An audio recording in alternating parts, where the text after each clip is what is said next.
Good morning.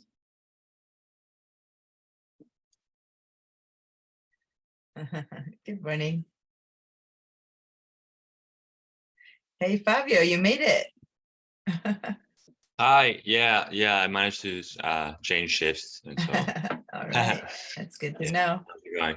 So you were in Italy, huh? Visiting family? Yeah, I was What- there for a month. I was actually following classes at night. It was so weird to be in a I know. different.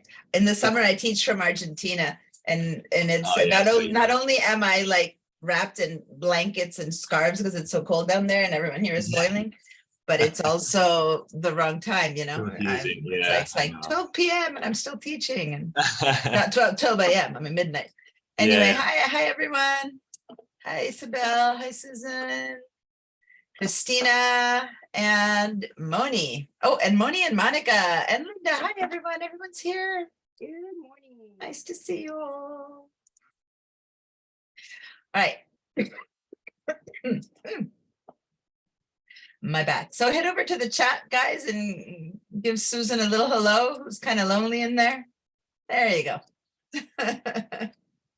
I always tell you guys, I'm saying good morning, but I guess I could also say good morning in the chat too, now that I think about. Here we go. In case someone can't hear me at the beginning. Okay, so let me just say we're going to start with Illustrator today. So have Bridge and Illustrator be the two things you begin to open up while I'm doing the Padlet. And let me actually put the Padlet link in case some of you forgot to do some posts. Let me go get it. Padlet link, digital design techniques. Here we are. All right, so let me see. Someone, oh, Norma. Hi, Norma. All right, so Good morning. good morning. Good morning. I wasn't able to change the settings for you to edit. No, So that's anyway, okay. That's yeah, okay. it worked fine with you writing it inside. I have an account, and if I do it with my account, with yours, I can Yeah, edit. then you can So do it. I need to log Okay. in. All right. Okay, bye. So here's so what's up is that hold on, I'm resizing something here. What's up is that here we go. Did I share that screen? Yeah, that one is shared. Okay. So some of you guys were doing posts, and I had asked Norma and I showed her to do an edit by going to this little 3 dots and saying edit to edit something, but she said she didn't have access. I just want to know, is that everyone? If you go to a post that you've made and do you see these 3 little dots and then click on edit so that you can change something? Or she seems like she didn't have access to that, and I had assumed you students had access to editing your own posts. Is that not so? Can you? No, I could do it. You could do it, huh? Okay, so then I'm not sure what was stopping Norma, because it seems like the settings were okay for editing your own. I don't think you can, well, maybe you can even edit mine, but I don't, or someone else's, but I feel that you should be able to edit your own. Anyway, right, well, there you go, fact-finding mission, because I see things from my side, right? I'm the teacher, I can edit everything, and I just made an assumption that you guys could edit your own posts, but all right, so lots of good work here. People who weren't in class, if you've had a chance to watch the recording, I hope. And if you didn't, then maybe you can.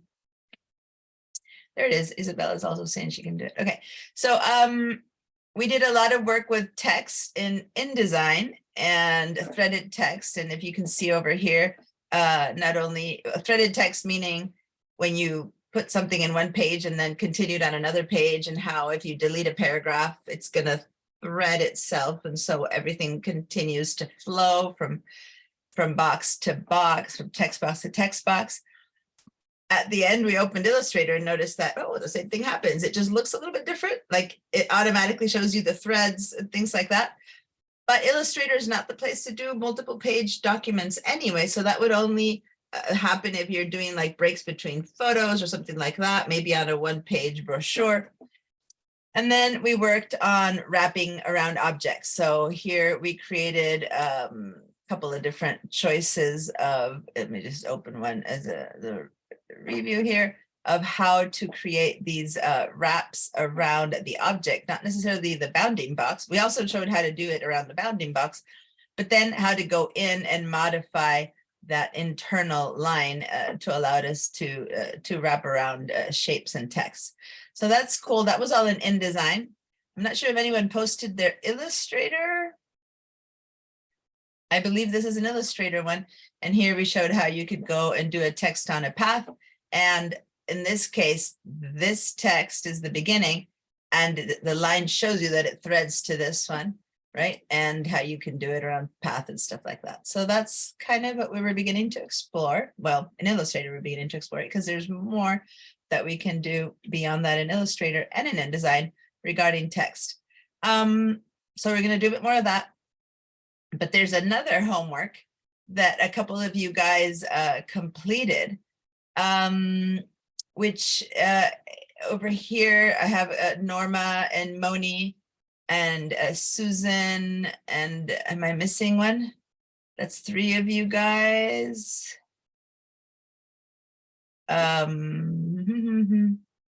It looks like it's 3 of you guys who did it, which I showed you how to go and get materials from different printers that you could find online. So I'm going to go ahead and click this one on Norma and find out which company shows you the information in which way. And so over here, Norma went to gotprint.com, right? And notice that they call things differently in each one of these companies as I open a few. So in GotPrint, they show you this little piece of art with these little arrows without much explanation. It just says image area. And then down here, they point specifically to each color. The blue line is your safe zone, which is what we are calling them within the margins. The trimming zone is that red line right there. And then the bleed zone. So they actually show you how to put photos to the edge of its bleed. So that's pretty clear. I mean, if you have some idea of design that you've taken at least some of these classes, you begin to have an idea. And so here they're showing you, for example, that this 98. If it's important to know that the cost of a ticket is $98, this might not be a good idea. But if this is like a postcard for, you know, New York 1998, then yeah, even if it gets cut over here, we all understand that it's an 8, like it's not that crucial thing. So depending on what it is, you might want or not to put important things in the bleed zone or not in the bleed zone. Now over here, this image, if you do it like this, you'd be in real trouble because you are only see, like if this is the photo you put in a document, you'd be in trouble if you were hoping for it to go to the edges, of course, right? Because this is only just going to the inside, and that pink is a trim zone. So that's okay. It's not very clear how that's. I mean, it's actually that's not true. Probably safe zone, trimming zone, and bleed zone is clear enough, but I think you would have to know a bit when you get these instructions to know what to do. So I'm not sure that GotPrint has the best guidelines. It doesn't say anything about resolution.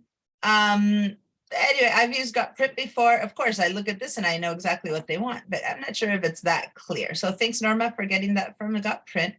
Then here we have Moni.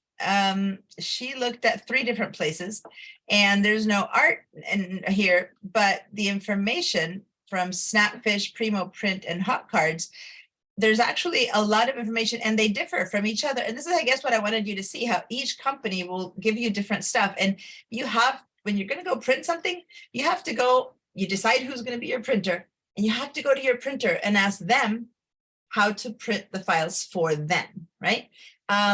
Because what you set up for Hot Cards might not work for Primo Print. Some people want a different trim, a different bleed, a different whatever. And I personally, this last bit, business cards, I thought, come on, business cards are a business card shape. And I remember once that I had to do an urgent business card job at Costco, but they weren't fast enough. So we went to FedEx. And between Costco and FedEx, the business card changed size. And I had to adapt the darn design for a quick little thing just because one was a little bit wider and thinner than the other. And I was like, come on, you guys, it's a business card, right? No, everything. So anyway, in this one, beyond price and stuff, it tells you what resolution, what the full bleed size is, which the first one that Norma put in there didn't really tell you what the bleed size was. But here it tells you that they put what size bleed to put in, and then they call it safety. That's the margin. A lot of people call it safety. It's where not to write text. And anyway, trim size 3.5 by 2. And then it tells you what file types. They accept only JPEG and in RGB color. Now that's pretty limited. A lot of people accept other fonts. So it's interesting that this one only wants a JPEG. Then you go over here and they're telling you same bleed. Bleed is very typical size. And then what resolution, Photoshop or JPEG or TIFF, raster files, 300 dpi. So there's a lot more information here. And you could also send a PDF. And then this is the good one. This is one that I hadn't seen yet. And well, I've only, at this point, I've only seen 2 options, but fonts. It says, I don't know if you can read, convert all fonts to outlines or embed the fonts in the PDF when saving or exporting. So we're going to talk about what this means. And this is something that we're going to do today in Illustrator, okay? Converting the fonts to outlines. And remember that I told you that the biggest problem with in anything in the world of printing or even computer compatibility is always fonts. Like that's the sore spot everywhere.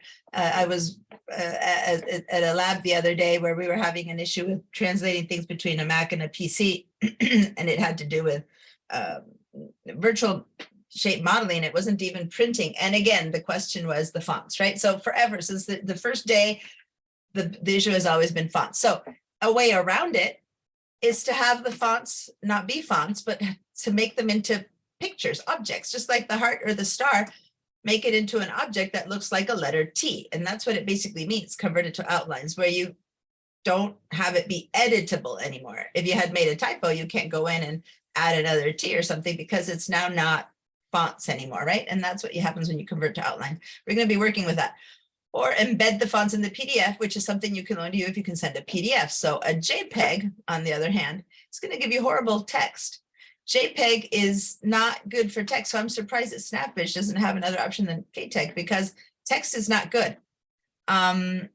Maybe they make you type it in their little model. They have a place where you can type in your information, but JPEGs for text are no-nos because JPEGs rasters are pixel based and they don't do crisp, sharp text. So you can't do small text. You might be able to do a big word, but not text. So anyway, that was interesting.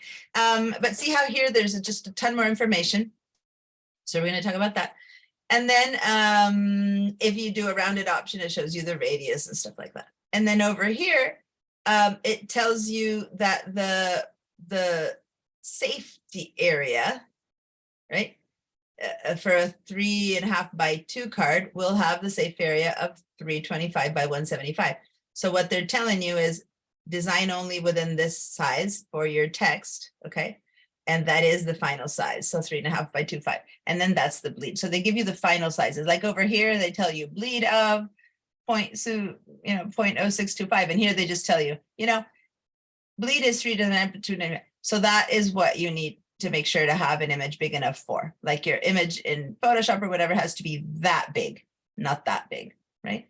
For it to not be cut. So you know that in Photoshop, your size has to be 375 by 225. And in InDesign, your size has to be 3.5 by 2, so that there's a little bit of leftover. Does that make sense? So anyway, as you can see, each company here has given us completely different information. And if you have an idea of what they're talking about, you can extrapolate, but otherwise it's kind of hard to know, well, which one should I do? Should I do this one or that one?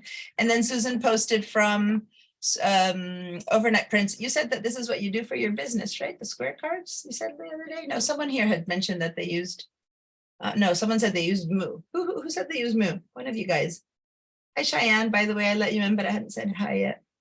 One of you guys the other day said they use Moom. Anyway, so here it's a little bit clearer. They have a little art piece that shows you safe zone and bleed size. And but this is for 2.5 by 2.5 cards, right? So the total size is going to be different.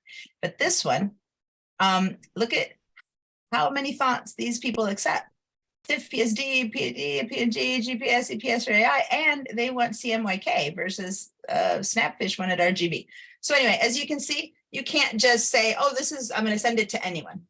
every printer has their needs and preferences. They have different machines, they work differently, they need different things. And this is just a basic little business card for printers that do digital printing for short run images. But if on top of that, you're talking about, you know, a book or a packaging or something that's going to need, you know, thousands and thousands of prints, and they're going to use a big web press, more so you need to know the biggest message is communicate with the printer ahead of time so that you don't have to go back and fix things, like set up your document for that particular printer. I'm going to show you the most typical way to send things in at this point tends to be PDF, and or if it's a real, you know, job, high quality print job, then you also would send the InDesign with all of the materials. And so I'm going to show you how to finish projects in both of these modes. All right. So a lot going on there. Great. And then some more postings of, and this one, oh, this is the one that you're saying how it wasn't printing. So I don't know why. Okay, great. Let's head over to Illustrator. Actually, let's start with Bridge. Remind me, is anyone here that's left on VDI? I still in my Illustrator class, I have people on VDI, but over here, other than Linda, but Linda, I don't really need to demo it in there. Nope. Isabel. Okay. Yeah, I thought there was one in each class. Isabel, and Jessica's in Illustrator. Okay. So if I need anything in particular, it has to do with PC or something like that, I'll demonstrate it in VDI. Otherwise, I'm showing this not in, oh, Norma. Oh, that's true. Norma, you're up at school. Okay, so Norma's also using VDI. All right. So let's head over to the digital design techniques folder. And if you've already opened Illustrator, hope, I don't know, someone popped in a little bit later. We're going to start with Illustrator today. And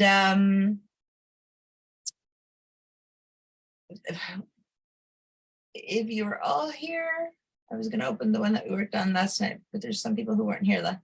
So let's not, I'm torn whether to have us start on a fresh one or to start from zero. Let's just start from zero. Let's go to Illustrator and start a clean one, because otherwise we pick up on things that some people might not have. All right, so let's say new file. And we're going to,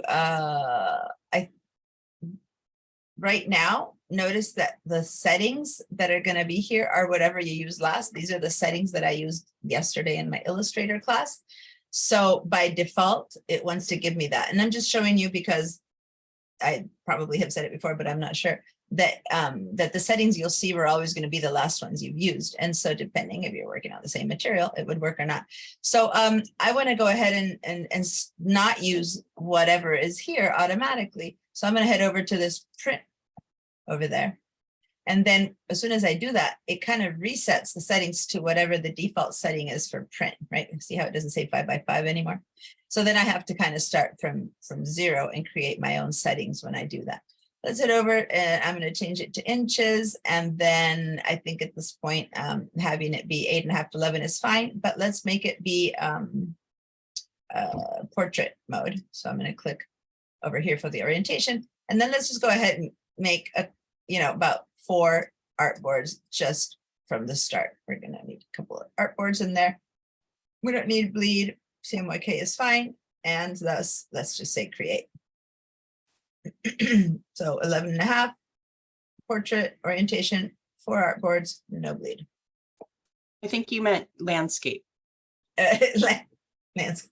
I will forever, like it again, there's some, I know that it's hard to tell, and I don't know how many times I do my whole introduction in each class or not, but I'm from Argentina.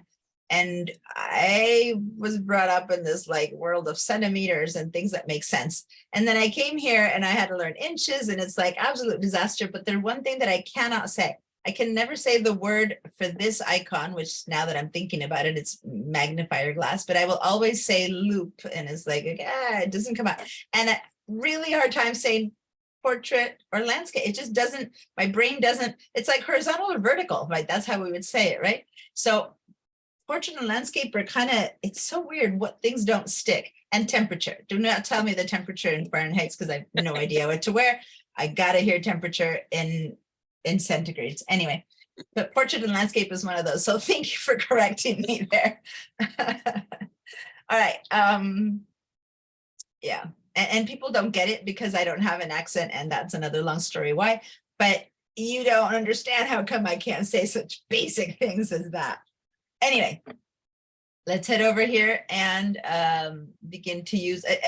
When you create more artboards, at the beginning, the full size that they show you is the entire view of all the artboards. So if you had, 10 artboards, you'd see 10 little boxes or whatever.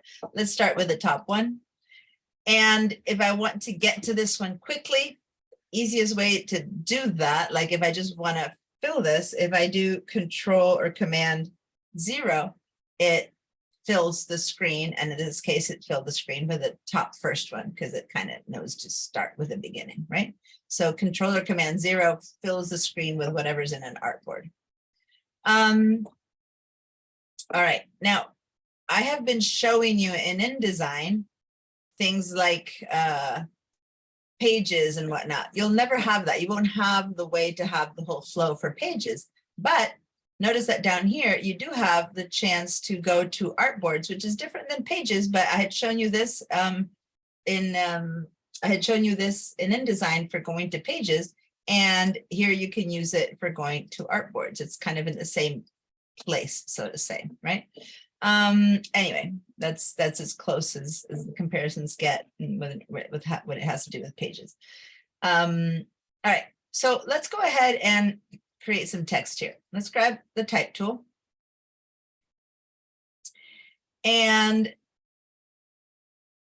remember in InDesign, what do you need to do to create text?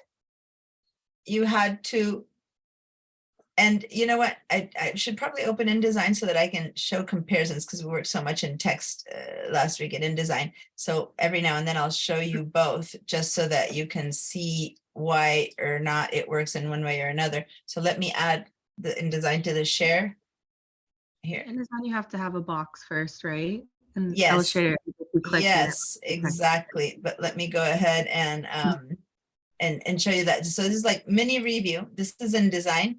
And let me say yes to whatever it is that's opening. And here, when you get a type tool, you have to click and drag and create a box for that text to then fit within. Like if you just click with your type tool to start writing, nothing happens. It just does not let you. It's just like, meh, no response. You need to make that placeholder for the text to fit into. And when you make that placeholder and you want to fill it in with placeholder text, you don't get it automatically. You have to right click and say fill with placeholder text, and then you get that Latin text, right?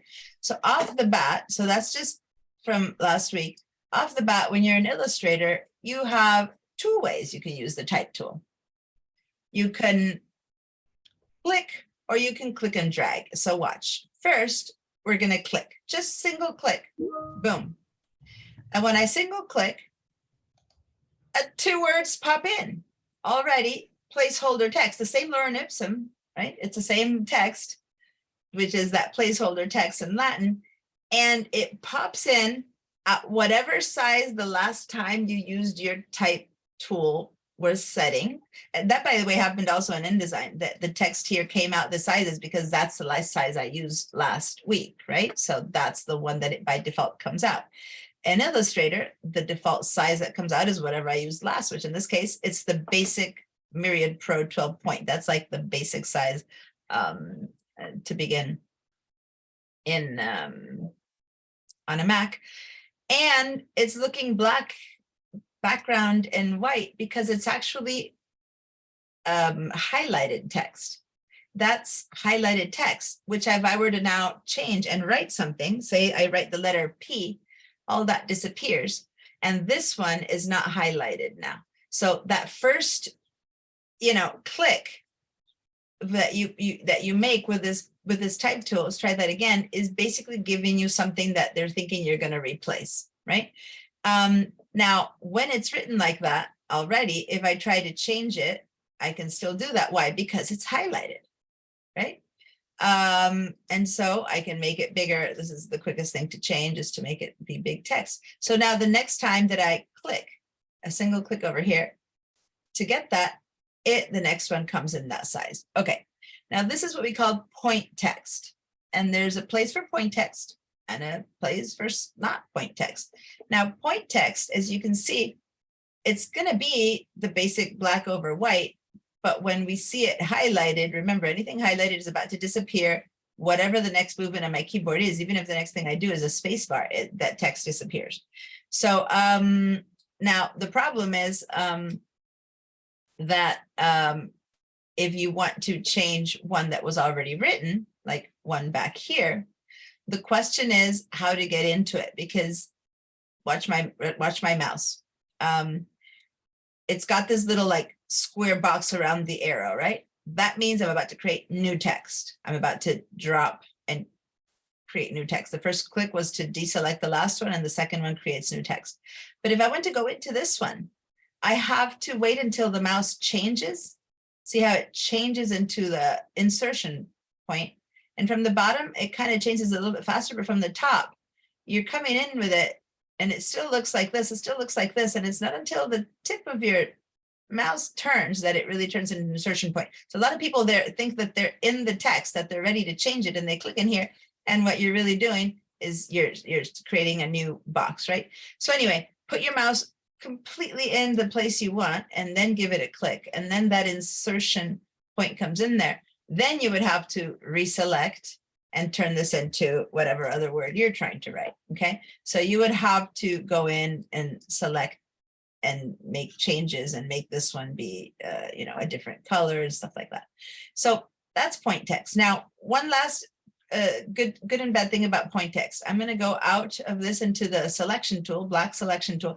This is the only time, by the way, when you're writing text, it's the only time when the letter keyboard shortcuts like V to get the selection tool, or P to get the pen tool. When you're writing, you end up writing a letter V or a letter P, right? So it's the only time when that doesn't work. And another shortcut to get this. So let's do this one more time. Let's go in and type and click one more thing. If I now type the V, right, to get my type tool, I'm going to write a V. So other than going all the way to there to get my move or selection tool, I can also hold down the command for the Mac and the control for the PC. And temporarily, so while I'm holding it, it's a temporary thing. While I'm holding it, I get an arrow, which allows me to then move things around, right? As if I had the selection tool in hand. But the moment I let go, I'm still in type tool mode and I can keep writing. Does that make sense? So it's like a temporary capture of the V so that I can just move something and then let go, because the V doesn't work to move me to that type tool, but it's a hold it down for it to work. Okay. So I can be in my type tool, hold down the command or control key, move whatever it is that I'm trying to move, make whatever changes that the selection tool would do, and then let go. All right. So try that out. Now I have all these little guys that I don't want anymore because I want to create a clean set of point type and show you why and when we would use point type and what the good and bad of it is. So first I'm going to go to the temporary V, which is the command or control tool. And then I'm going to hit, I'm going to select that piece, and then I'm going to try to delete it, right? And hit the delete key, which is what would happen if I'm in the actual V tool and it's selected after all, but then nope, the delete key doesn't work. So it's like a temporary, it's to be able to move ooch things around, but it doesn't work the same as if this really was the actual type selection tool. So now in order to go to that selection tool, let's go actually to the selection tool. Click on the selection tool. And now if you have selected something and you don't want it and you hit the delete key, it will delete. Okay. So it's like this it gives you the access to the hand to do stuff, but it doesn't really give you all of the real possibilities of that tool. So let's go around and get rid of all these guys. Now you saw a little bit of the initial layout of it. And now let's get the type tool again. And instead of modifying things after we wrote them, let's head over here and first modify my type that I want to have come out.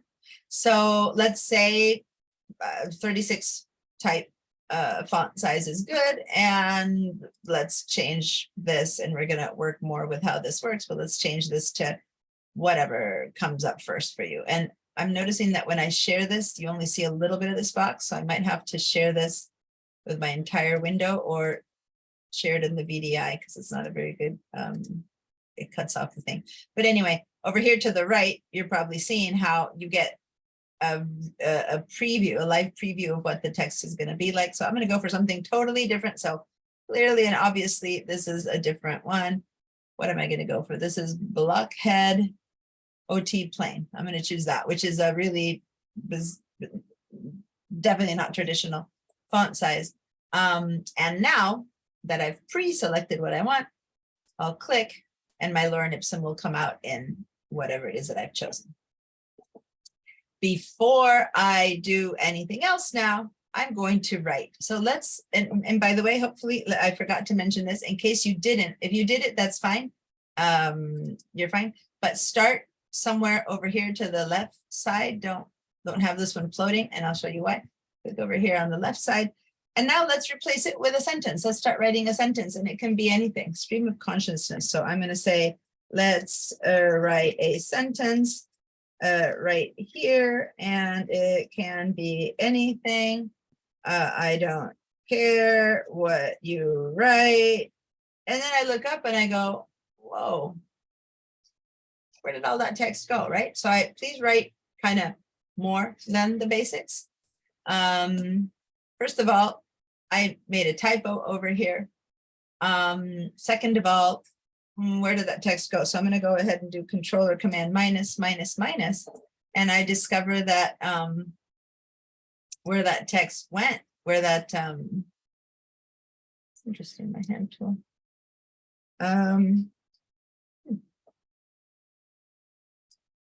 Float over into the second artboard.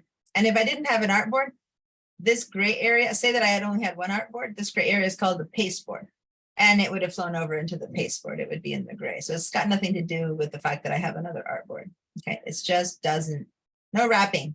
Okay, that thing that text we're accustomed to doing in Word or something like that, which is to wrap down, no wrapping in point text. You have a question, Moni? Yeah, so mine just stayed as a little tiny, I mean, it kept, the text is in there, but it stayed as a small box. It didn't continue like yours did. Did you change the font, or what do you mean by it stayed in a small box? So Go ahead, initially, you know what, just share your screen. It's usually the easiest when it comes to these kind of things. Describing is harder. So good morning, Saul. We're using Illustrator right now, and we're going to work on the difference between point text and area text and stuff like that. So go ahead and open I have a 8.5 by 11 landscape. I said that correctly. Landscape 4 artboards in Illustrator. Okay. So you're saying it stayed small as in? all you could see was practicing. So I just lengthened it, but yeah, so what you're using here is not point text. What you're doing here is area text. So try again. Okay. Delete it. We're going to get to that. Delete it, select it and delete it. And I'll show you later how to distinguish that, but go to your type tool and just click. That's all. oh, that's There you go. Got it. Yeah. Okay. Single Thank click. you. That's it. And now write your sentence. Okay. We'll get to the one that you did, and yeah, it's very different. In this case, we have 2 very distinct ways of making text happen. So there wasn't anything wrong. It just wasn't the type of text that we're demoing. All right, perfect. Anyone else had any questions before I share my screen? Nope. Okay. So let me share. Oh, back to Illustrator. All right, so first negative, let's go back to the V, right? Let's go back to the selection tool. and click away. First negative, it doesn't wrap. It basically keeps going forever. So that immediately tells me this is not the type of text that I would use if I'm trying to create a paragraph or a brochure or get threaded text or anything like that we did last week. In this case, this is the kind of text that you would use when you're trying to maybe write the big headliner, right? So here, like, you know, big Photoshop for the brochure, or a magazine Vogue at the top, you know, like big old words that maybe you're going to be converted into a logo, or they're just going to be individual single floating things, which in Illustrator, that's pretty much how we use text. We rarely, I mean, people who don't know InDesign might lay out things in Illustrator. I never would. I definitely would go into InDesign, but some people don't know Illustrator, so they'll lay out a brochure in Illustrator. Well, then you'll need to do smaller type blocks. But for the most part in Illustrator, I would always use point text. Now, for better or for worse, since I wrote a whole sentence, that means that it's really not what it's supposed to have been. I was supposed to have been doing. But the good news is that if I select it, I can go ahead and, this is very similar to what we did in InDesign though, I can go ahead and change anything and it'll change for the entire thing. So now I can make it really tiny or really big. I can change it and the whole thing changes at the same time. So I'm going to go to like 21 points or something. And then color here is actually much easier than in InDesign. I just click on this little panel and whatever color I choose, it colors the text. Remember that in InDesign, if I tried to color the text without really checking, what would happen is what would get colored was the box, right?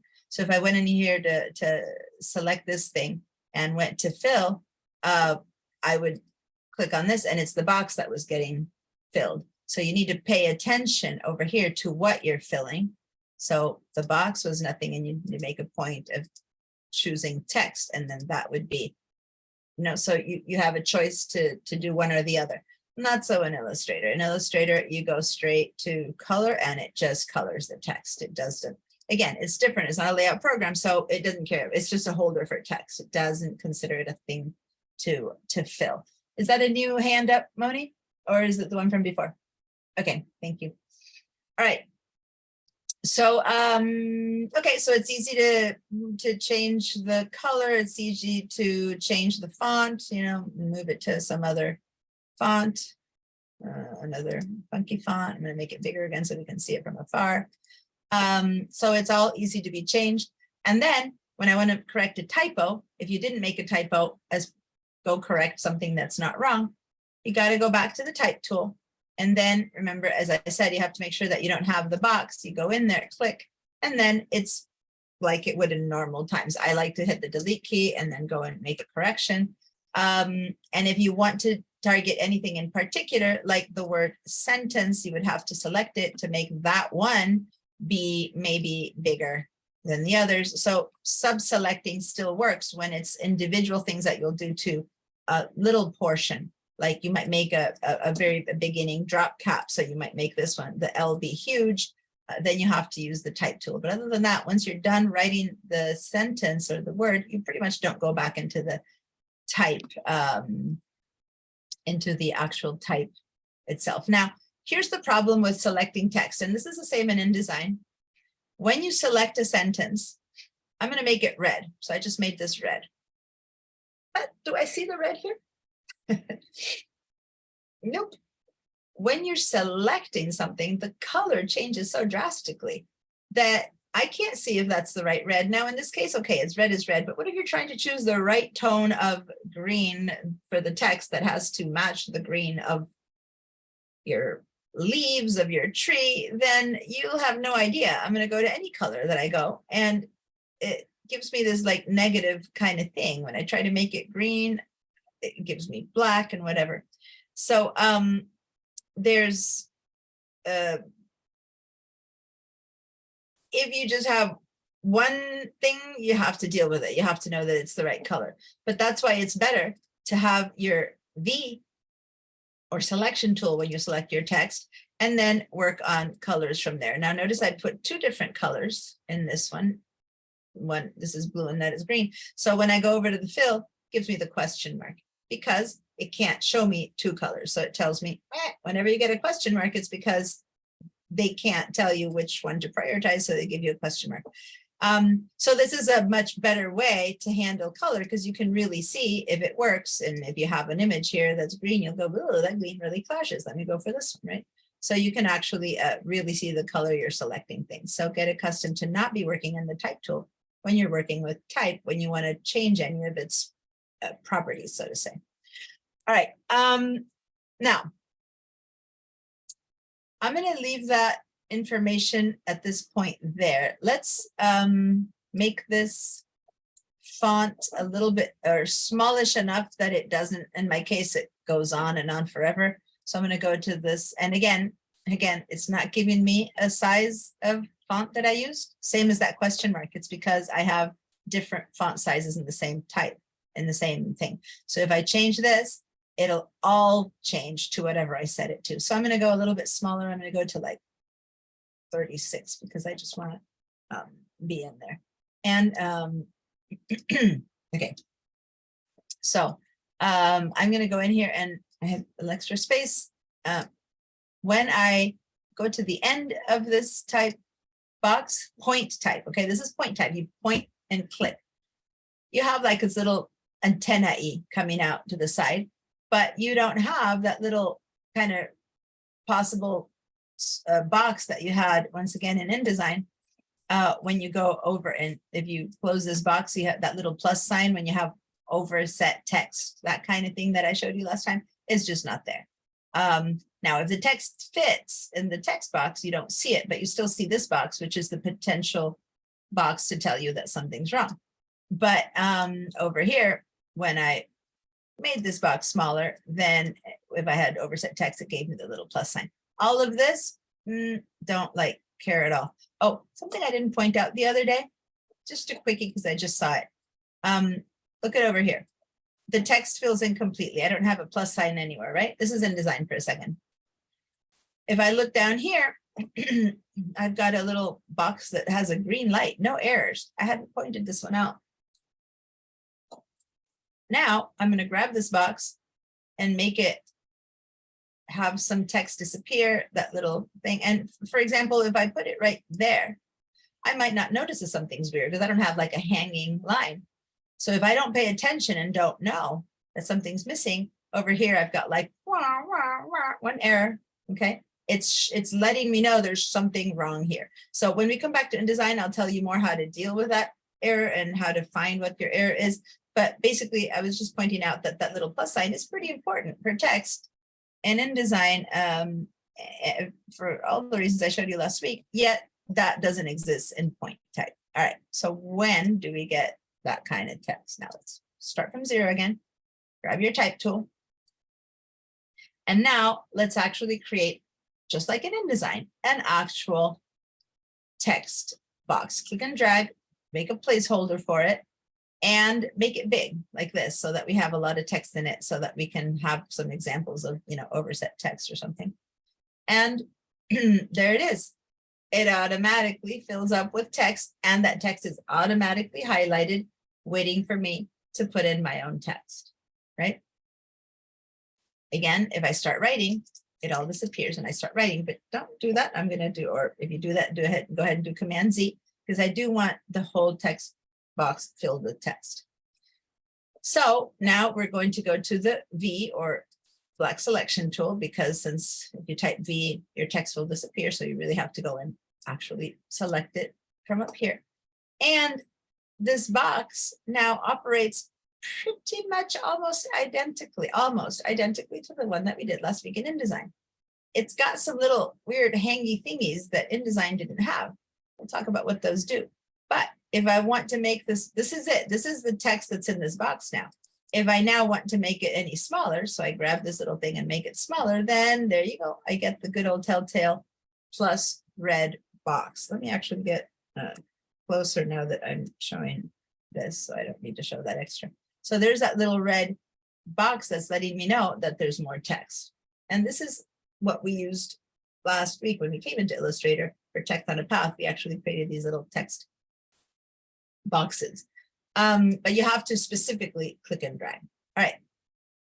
Now, same as before, if I click on it, I'm not seeing half my text box.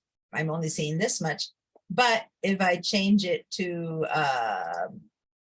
8 points, go ahead and before you do this, pay attention to what's your last word. Okay, so over here, my last word is this fugiat. Okay, dolore o fugiat. Okay, so I know that that's the last word that this box has. By the way, because if I make it any bigger, I don't get more placeholder text. It only gives me enough placeholder text to fill as big as the text box that I made. And after that, there's emptiness, right? So if I make this smaller, I'm pretty clear that there's more text because I'm looking for that last word for me, whatever the last word is for you will be different. So now if I change anything, it does it to the entire text box, even the text that was missing. See that? Because now that I made it smaller, those are my last words. And this before I couldn't see everything. So even though I'm not seeing the text here, it's still being affected as long as I've selected the entire text box. Does that make sense? So if I were to now change this to whatever, some other font, there we go. When I then go and make this font smaller, yes, the whole font, all the text that was not there did get changed, even if it was overset. Okay. Now let's keep it in some mode where it stays overset. And now go ahead and make sure that you pull out and in and that you still have more text coming. Well, you can also pull to the inside and it rewraps itself. And in this one, you have to trust that it is rewrapping. It's not cutting stuff off. Lorem ipsum dolor sit amet. If I do there's the lorem ipsum dolor sit amet, like it is rewrapping correctly. Okay. This is the only place where it would be nice if we had it in English so we could really understand. But yeah, it isn't just, it really is rewrapping in all the text. So text, text box, old placeholder text does wrap and rewrap no matter what you do to the text.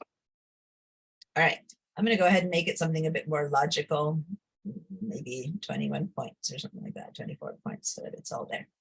A little bit smaller. Now, if I change the size of my text box now, when I have more space, it doesn't affect the text. It's just what we call it, we right size it, right? So it only affects it when I start cutting it out. Now, quick review from last week. If I were to make this really small and I do want more text here after an image, I would have to go to pick up this little tip on the red box, click one time. There it comes. There's the rest of my text. And now make another text box. And there it is. The text comes in and it's threaded. So this is what we saw in InDesign, and it stays true over here. That if I were to make this box any bigger, I'm going to look at the ut here. If I make this any bigger, then that is going in there. If I make it even smaller, that goes in there, and so on and so forth, right? So this is because I know a couple of you weren't here. So it's just a quick little, see how it flows. These are threaded, and as opposed to InDesign, the thread appears automatically. I don't have to turn on this thing. Now, when I click away and I don't have the box selected, I don't see that thread. People get like, oh, what's happened to my text? You have to have it selected to see the thread, right? Otherwise, click away and it's just 2 boxes of text. Now, when I have 2 boxes of text that are threaded, if I were to grab the second one, the second box now, and change it to make it be small text, 11, something like that. Oh, I can undo that. It worked, kind of. Let me just undo everything I just did to show you what I'm talking about. Undo, undo, undo. Oh, come on. I hate when the undo, I broke the history of my text and it won't undo. Oh, don't do that to me.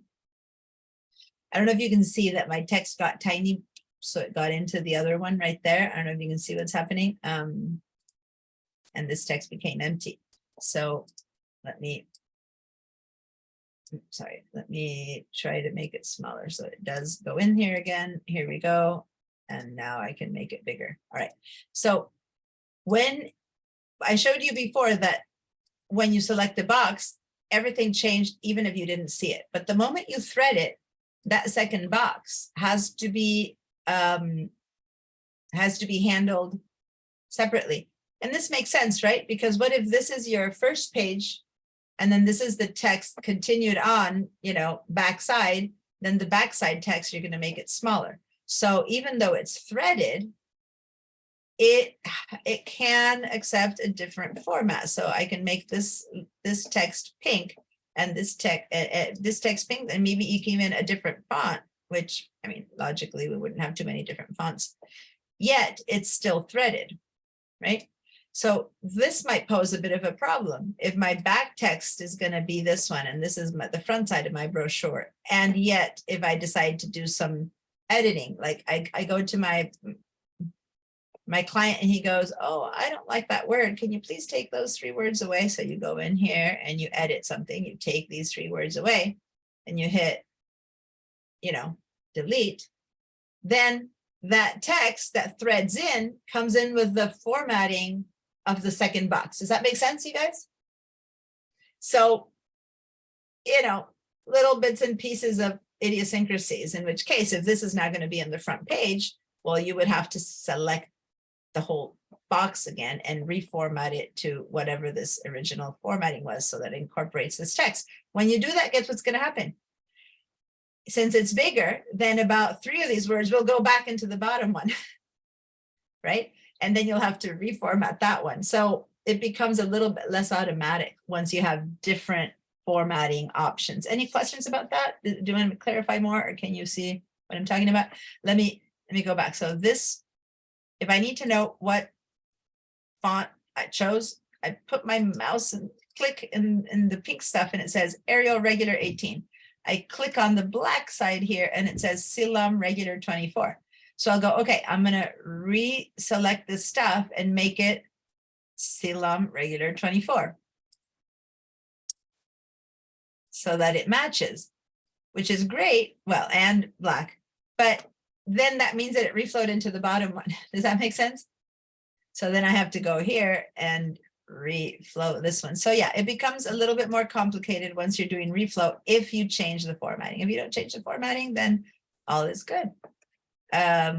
So let's go ahead, and if I do, okay, one more thing. If I now decide that I want to select everything that's in this text, I don't know if you guys know the Command or Control A always means select all, right? So if I click in here and I want to select everything and I go select all, the entire sentence gets selected. If I click in this box and I say select all, it does select the stuff that's in the threaded box. Okay, so if this were page 2 and I now change everything back to Myriad Pro, then suddenly my back page is also getting changed. So you got to know when you're working with it and keep an eye on the text that's threaded to see that it's doing what you want it to do. So let's go ahead and select all our text. Let's make it all one font again, one size, one color. Let's just go back to, I don't know, boring black. One type, font type, choose one, and then head over here and one size. So let's just make it a little bit bigger so that it flows a little bit into the other box, but not too much. And then leave. And now there you go. You have your, everything's all the same again. Okay, if you're following, there's no questions and everything's good, and you know, this worked for you, give me a big ol' yes. If there's any question whatsoever, because now we're going to begin mixing and making changes to all of these texts. Yes, Moni? Okay, just wanted the shortcut again. So you said control what if you wanted to do all of the text? Control or Command A. And that again works in But and where do you click it? Because when I was doing it, still did it just the box. Yeah, it actually, if you don't have anything selected and you do Control or Command A, it selects everything in the entire document, right? Because it really means oh. But if you're inside the text box and you say Control A, it's the same thing. So the only way to have it select, so like, see how everything got, let me show you again. I just selected this text box and I go Control or Command A, it selected the other text box as well. So you need to be in the type tool. Click on the type tool. So you're actually telling it, I want text, not boxes, not object, not bounding boxes. I want text. Then you go Control A and that selects all the text. So yeah. So thanks for by that. accident, Thank you I for that did- distinction. So I did do triple click in the. and got- That's true. If you have one paragraph, I don't know if you guys know that, but one paragraph, like once it go in here and do double click, you get one word. Triple click, you get a paragraph. So basically everything, sorry, I didn't mean to delete that. Everything all the way over has been selected. In the lorem ipsum, if I triple click, it'll get everything. But if you have enough lorem ipsum can come in with a ton of paragraphs. So when you have more than one paragraph, say, I'm going to go here and click in this here and make a little return. There we go. I immediately have 2 paragraphs here. So if I now go triple click, it only grabs the first paragraph, and then triple click, it grabs the second one. Okay. So when you need everything, all your 5 paragraphs or however many you have, then the Control A does the job for every bit of text in this set of placeholder boxes. Okay. So yeah, thanks for asking that distinction, because yeah, you have to be the selection tool. If you do Control A, everything gets selected.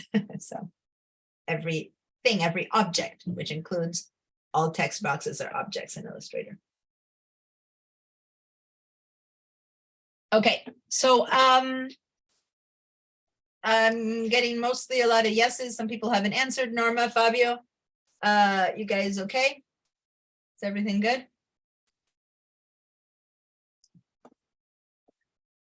All right.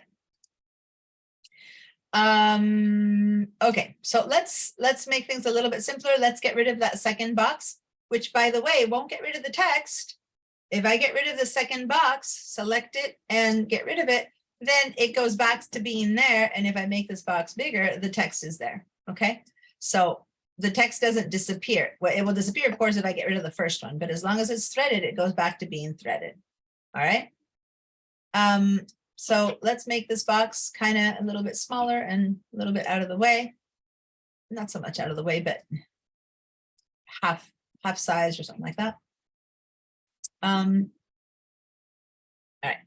And now let's go figure out what's up with this. At the ends of this text, remember this little antenna I told you about? If I made a mistake and I didn't want, one last thing before I can finish showing you this. Remember, I moved this text box and what happens is it reflows. That's what this is called, it reflows. I'll grab this one and I have the same bounding box. If I try to reflow this one, let's maybe move this down. It's point type text, treats your text as an object, as a picture, as an image. Okay, let me undo that. If I make this font smaller so I can see more of it, here we go. Then same thing, if I try to go to the right, then it goes and it stretches. Okay, so basically if I grab it from one of the corners, I can distort it width and height. Now I'm going to keep doing undo, because that's like, if there's ever been a no-no, that's a no-no. If you want font that is longer, thinner, fatter, or wider, choose here different settings, and we're going to go into what those settings are. But don't stretch it like that. That completely corrupts the font. You can have a ton of, you might not even notice that you did it because you just like tried to move it and it did that. And at first sight, it doesn't look that different. But that font is now been altered from its, real font text. And although it could work, that's when you begin to have issues with fonts. And if you have, a whole book or something laid out in font that isn't in its real shape and size that it's meant to be, you can begin to have corrupted fonts. On top of that, the person who designed this, who spent a lot of time designing this font, would just like go, oh my God, they're distorting it. Because we might not tell the difference, but truly for someone who understands fonts, if they designed it this way, it's because that's the best way for it to look for readability or for this and that. And you're basically deforming it. It's like suddenly you see a bicycle picture and the wheels are oval. You immediately know something's wrong. You look at a text and we can't tell, but people who have a bit more of an eye for it will go, whoa, that looks really bad. So anyway, be careful with that kind of distortion. Some people go, oh, it's so easy, I'll just do that, and look how much harder it is to read that. And all I did was make it a teensy bit off than it was if I made that just bigger or whatever it needs to be, where it's a much better, better change. Okay, so that's one thing. So it's basically treating this as text, paragraphs, sentences, it reflows. This is being treated as, let's say, art. Okay, but it still is type. It still is type because if I put my T type in there, it still can be edited. Okay, so it's point type, but it's still editable text. All right, say I made a mistake. Say that I didn't want this to be editable point type. I wanted it to be, make it big enough that I need to see the edge of it. Okay. Say that I was trying to, put it over there, then I can see both sides in one page. There we go. Say that I was trying to reflow it and I go, oh, I started writing and I already wrote a whole bunch, and I look up and I go, oh my God, I just been writing for 2 minutes, and hey, here's a solution. I can go to this little antenna-ish thingy, right? And if you double click it, hover over it for a minute and see, I guess when you hover, it doesn't give you the tip. If you do a single click, it tells you double click to convert to area type. So what it wants you to do is to go to this little antenna-y thingy and double click.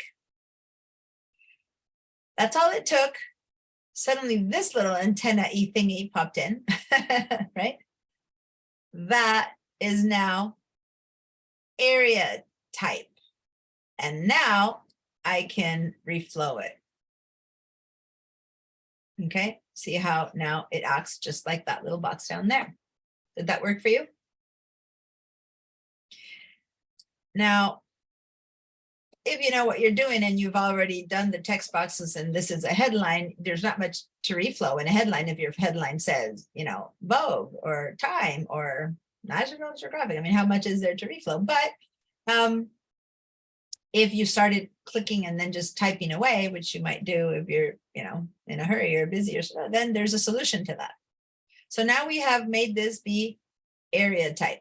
Let's go ahead and grab this box and make it into a little box like that, kind of teensy weensy.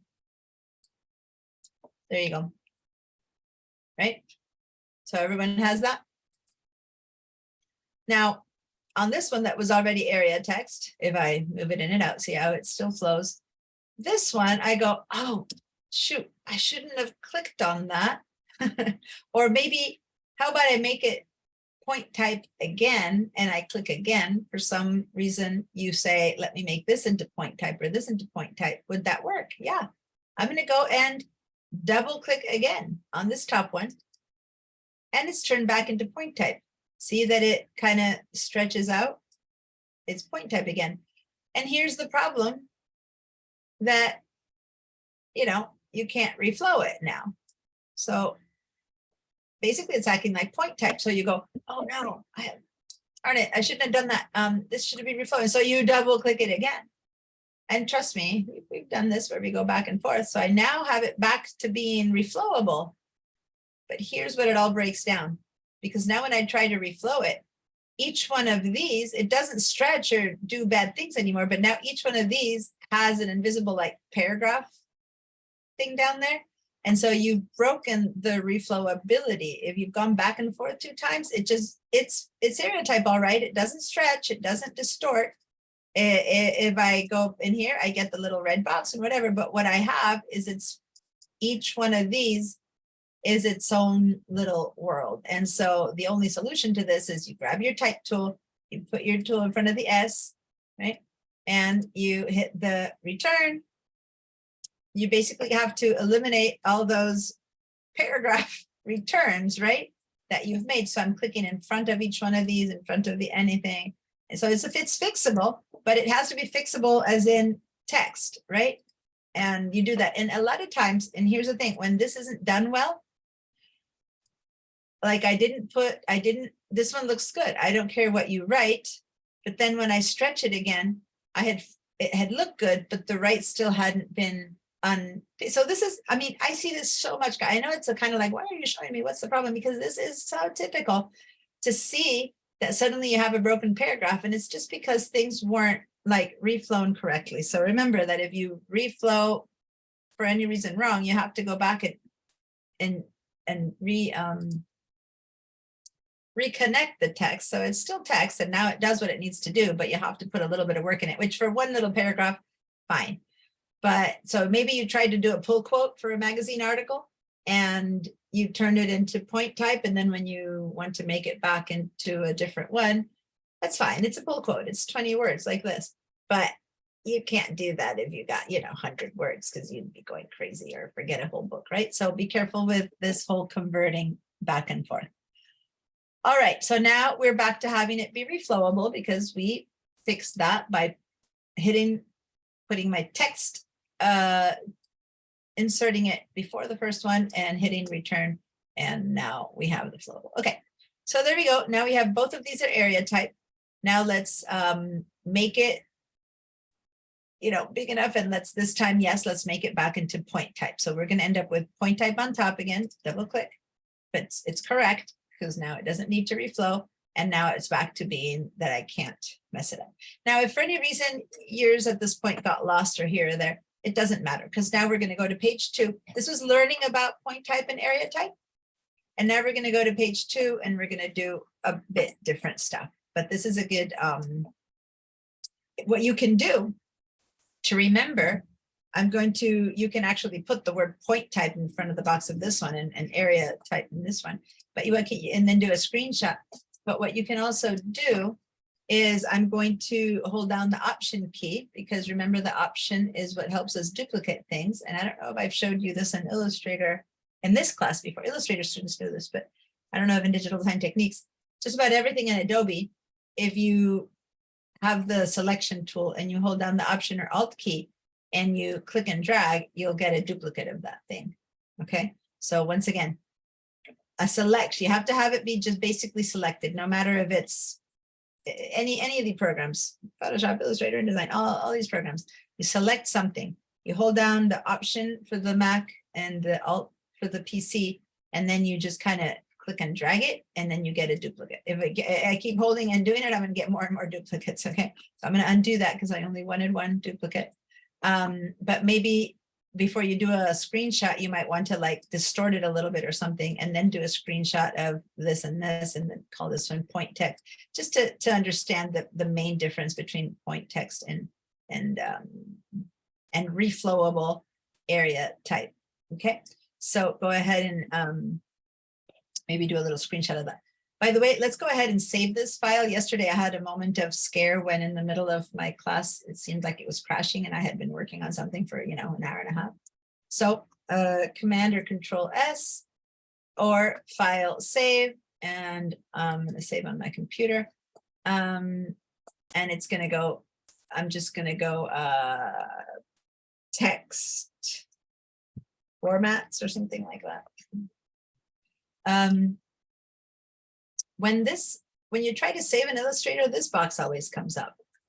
And even though I'm in Illustrator 2023, what it's saying is that it's going to save it in this Illustrator 2020, which is going to be compatible with Illustrator 24 and above. So what it's trying to say is that if you save it for anything under, these are older illustrators, right? Let me clarify. What if you're working with someone in, I don't know, I saw the word Japan there. So what if we're in someone in Japan, someone else, and they're not a designer, they just have an old version of Illustrator in their computer, and they go, yeah, I have Illustrator. And you save it in 2020 and above, which is what we're in. and you send them this file and they try to open it with their Illustrator, old Illustrator, they won't be able to because it's not backwards compatible. It's only backwards compatible in this case to 2020. But if you know, and you ask them, well, what version do you have? Well, I'm working on version Illustrator CS6. You can save it as Illustrator CS6. When you do this, it's warning you though, and here a little warning and a little warning. It's if you save to a legacy format, right? A format from an old version of Illustrator, it may cause some changes to your layout and disable some editing features and stuff like that. Because if any features have been added to Illustrator that didn't exist in later in Illustrator CS6, it can't parse it correctly. You know what I mean? So say that you used a special kind of filter or effect or something that wasn't available 10 years ago, then when those people open it, there'll be a kind of a mistake in there, or text will go flat or whatever it'll do. But hey, if you already know that and you designed within the scope of what the other person can work with, that's not necessarily a problem. Anyway, by default, we just kind of go, yeah, and keep going with this. But I'm just warning you that if you do need to work with someone and they say they can't open the file, just go, well, what version Illustrator do you have? You might have to come in here and do a resave for them to be able to open it. Okay. All right. Let's say, okay. So go back to regular and then say, okay. All right. So now it won't go bad if it cancels or breaks on us. All right. So any questions at this point before I launch on a different aspect of text? Similar but different. All right.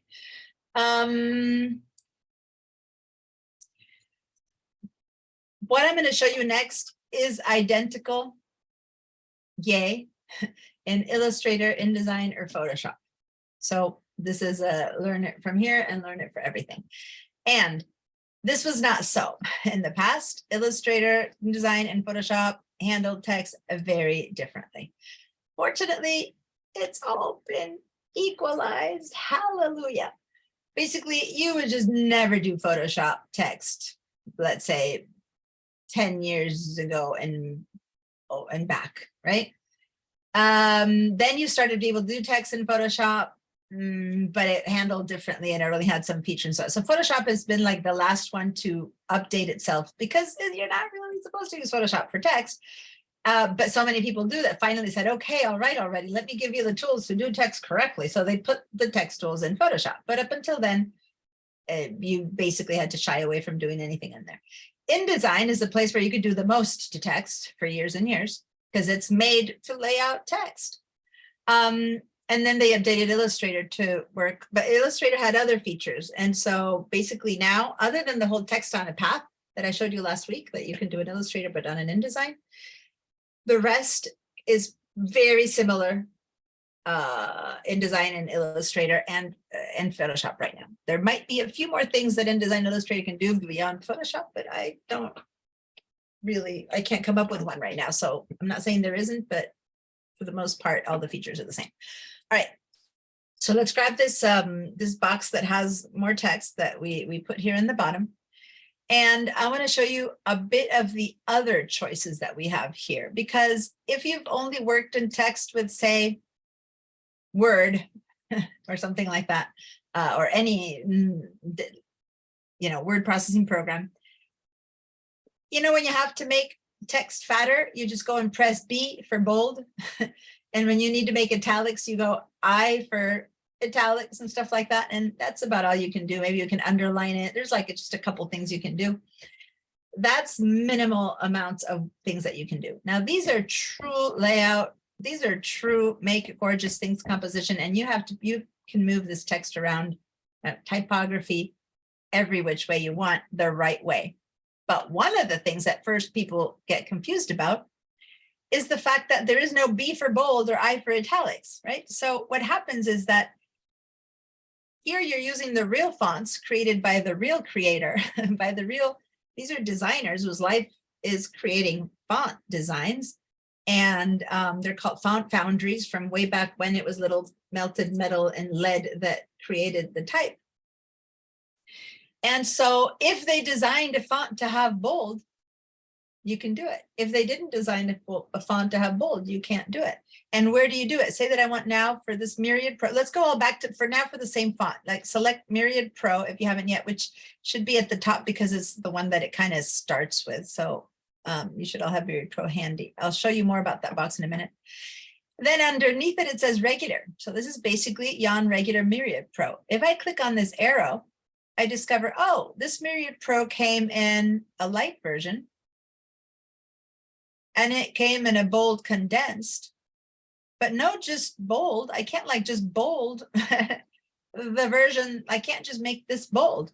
If I want it to be bold, it would have to be the bold condensed, which is fine if I want that, but it's not the same as the regular. It's condensed, so it's like kind of thinner and taller.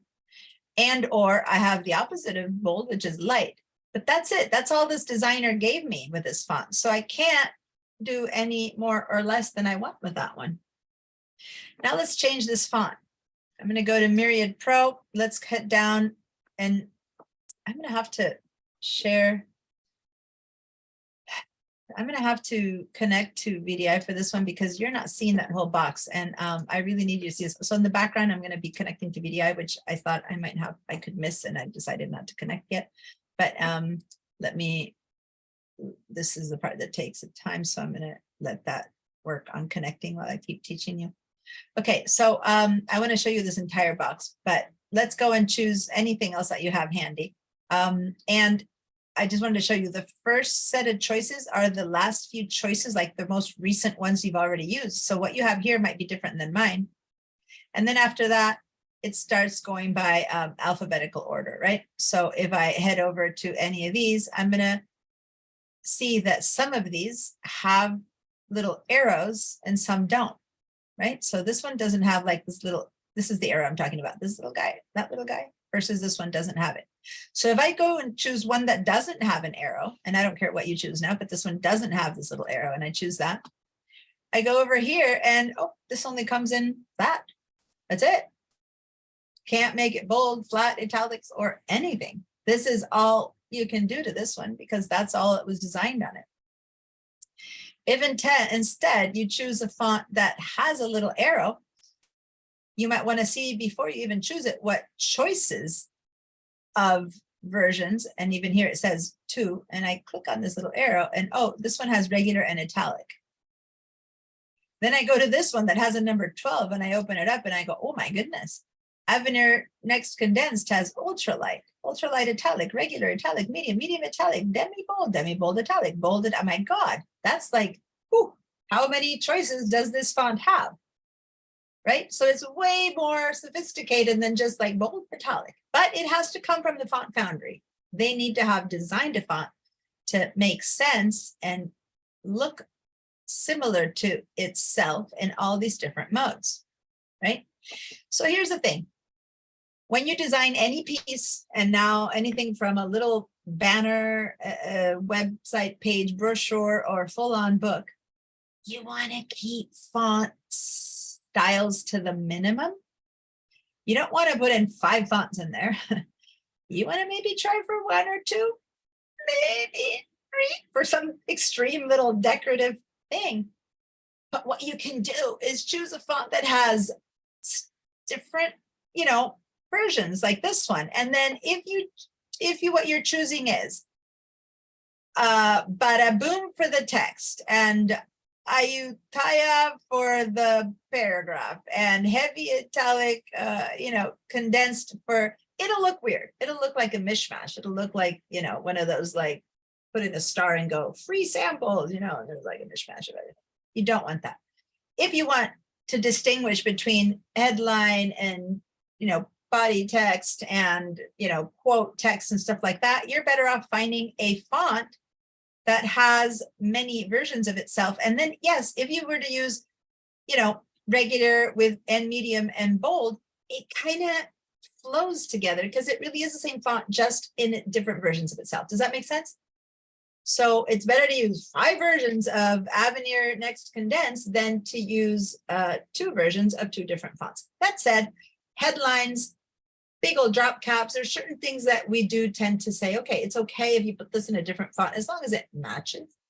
the body text, but body text tends to need to be something readable versus you can use something fancy for a headline. But can you imagine if I put text in this thing? Beyond the fact that it's in Latin, that's unreadable.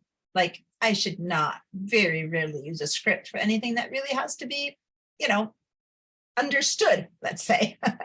But this might make a really cool little opening paragraph for, you know, wedding, celebrate, you know, and with the big old fancy thing, celebrate. But then the text has to be readable. So the text is going to have to go and be in, you know, in something like Myriad Pro, something much more normal, readable. So there's types of fonts that are good for one thing or for another. So we're going to go into that when I get my VDI set up, because here I can't show you the entire thing. I just wanted to show you that this little arrow is a giveaway, and then it tells you how many versions there will be. So this Arial has regular, italic, bold, and bold italic, right? So say that I choose Arial, bold, then over here I would have the choice of Arial and bold. And if I find that I want it a bit little less bold, I can go to, you know, more bold italic. It only, anyway, you got it. So I'm going to go back to regular now of whatever I'm using. So that's the biggest change from anything you've ever known. Then, I mean, unless you've been doing this for a while, but like from, you have much more control. Now, let's go to the other choices. This one you already saw, size, you know. Now, what if I want a size that's not one of these? What if I want 13 points or, you know, 23 points? Like this is just goes all the way to 72. What if I want, you know, 200? So then you have to type it in here, right? Now, when you click in here first to type it in here, and this is one that's kind of weird, it doesn't immediately select. So if I start typing, because I want 12 points, it just gives me 7,212, right? So this is one where if you're going to type it, you pretty much need to double click first to select that. Or remember the Control A? In here, if I do Command or Control A, it selects all. So remember the Command A, Control Alt, Control or Command A is universal. Anytime you want to select anything within whatever you're in, that one works, right? Or since it's text, numbers are still text, you can double click and it'll get everything. And then you'll type in what you want. So you wanted 23, which didn't exist. Now, when you see 23, nothing has changed. So then you have to hit return and then it changes. Okay, you need to like apply that change.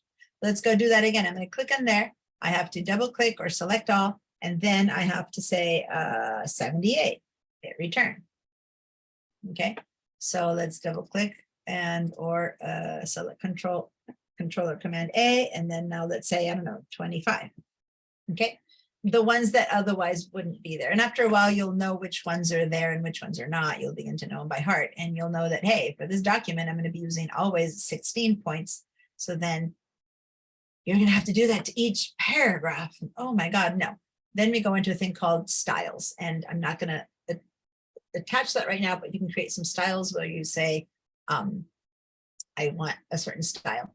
And that's why and where you would use InDesign, because you can say for this entire book, I'm going to be using Arial,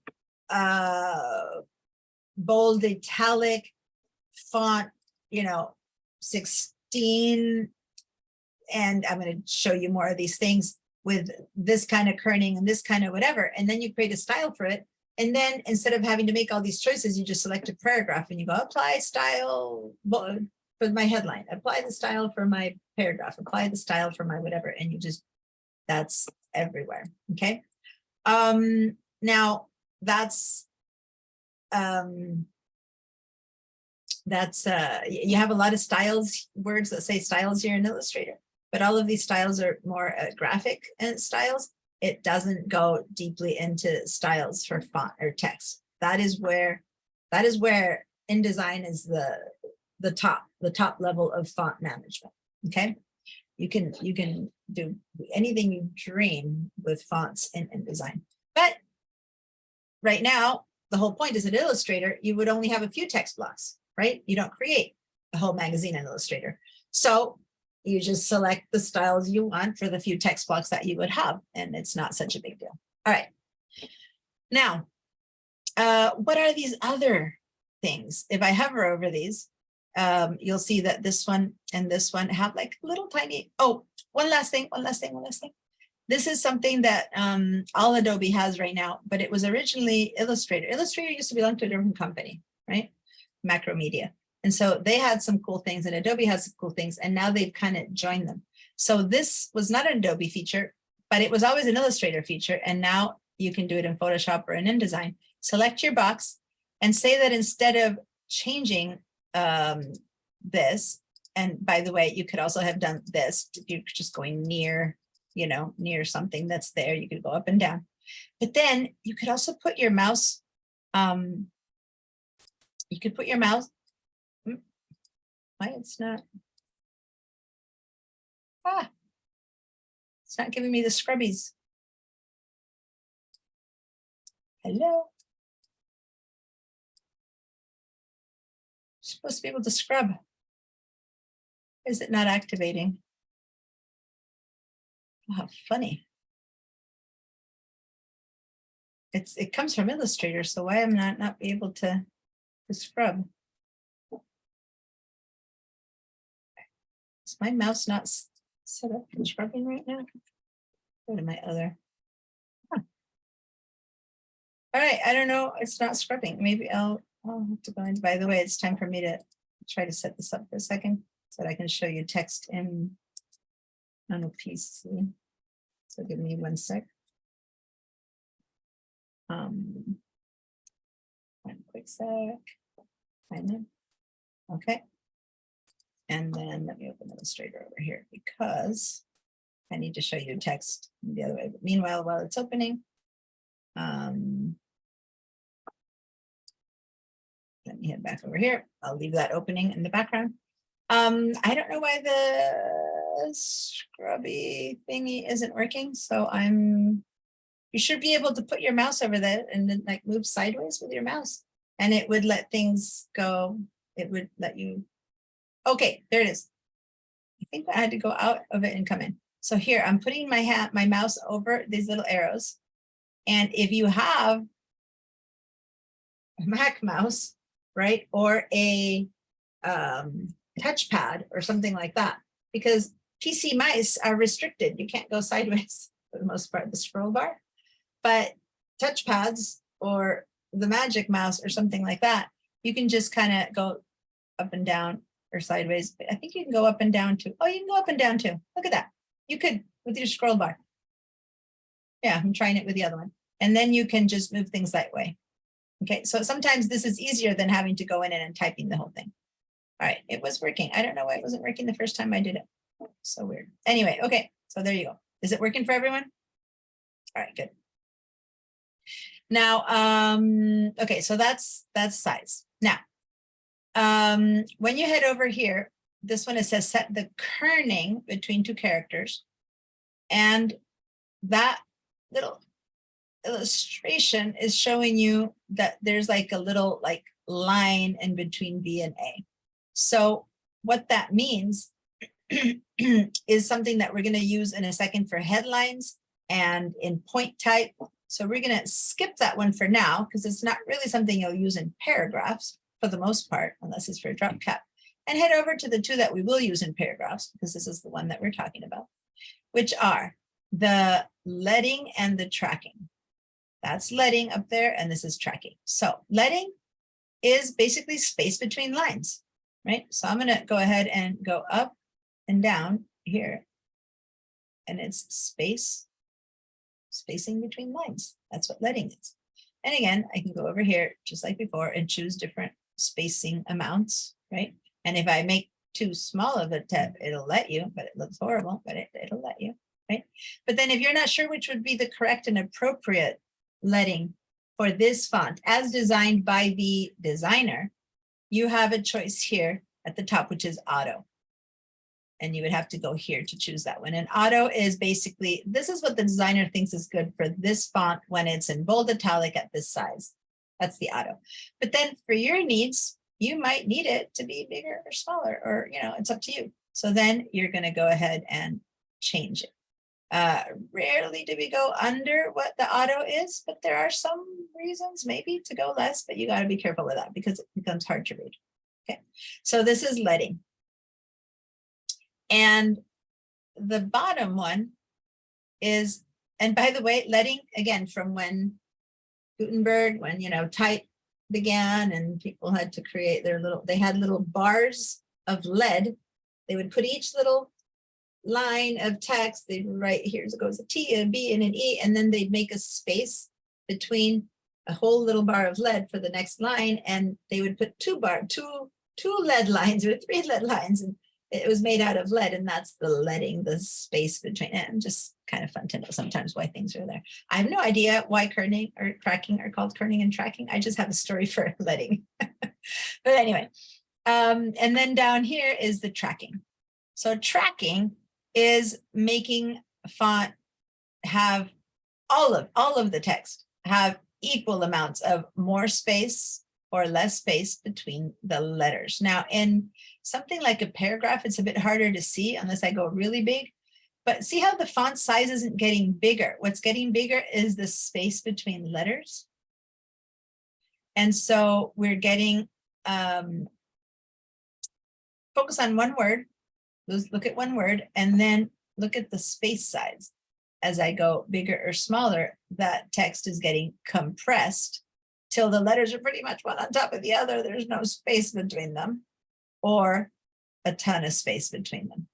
And if we don't know, and the more you have one way or the other, it becomes harder to read again.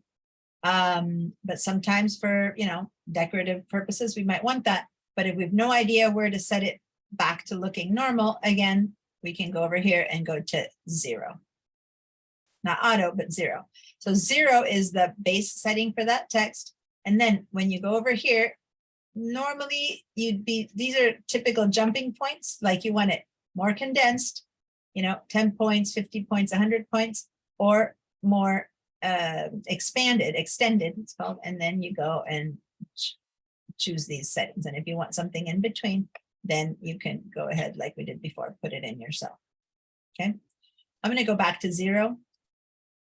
But that, again, this is something that we use mainly in these two we use mainly in point type text. And this one only comes, leading is only when it's paragraph. So you don't use this one at all in point type text, because remember, you can't have point type text. So now that you know the basics of that, I'm going to show you a couple more fancy things, and then we're going to go into point type text, which is the rest of this whole class is going to be, because that's what we really do in Illustrator.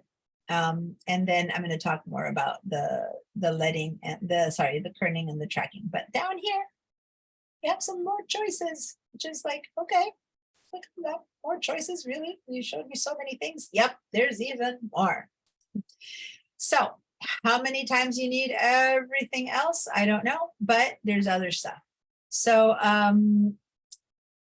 vertical scale, like I rarely had to use any of these guys, but let's go ahead and say that you go to 200%, and this is making it taller and thinner. As I said, font designers don't want you to do this, so use it carefully. And like for your drop cap that needs to fit a certain spot or a certain space, you might want to do that. But otherwise, you don't really want to do that for the most part. 100% is the base, okay? And then this is the opposite if you want to make it fatter. So now you get the letter this time it's the letter. The M is getting fatter. The spaces remaining the same, but the letter itself is getting, let's say, thicker, wider, or thinner, okay? So that's the versions of extended or condensed or long and thin. I would say rarely do you want to do this unless you're going for a logo, something really illustrative, but definitely don't mess too much with that if you're doing.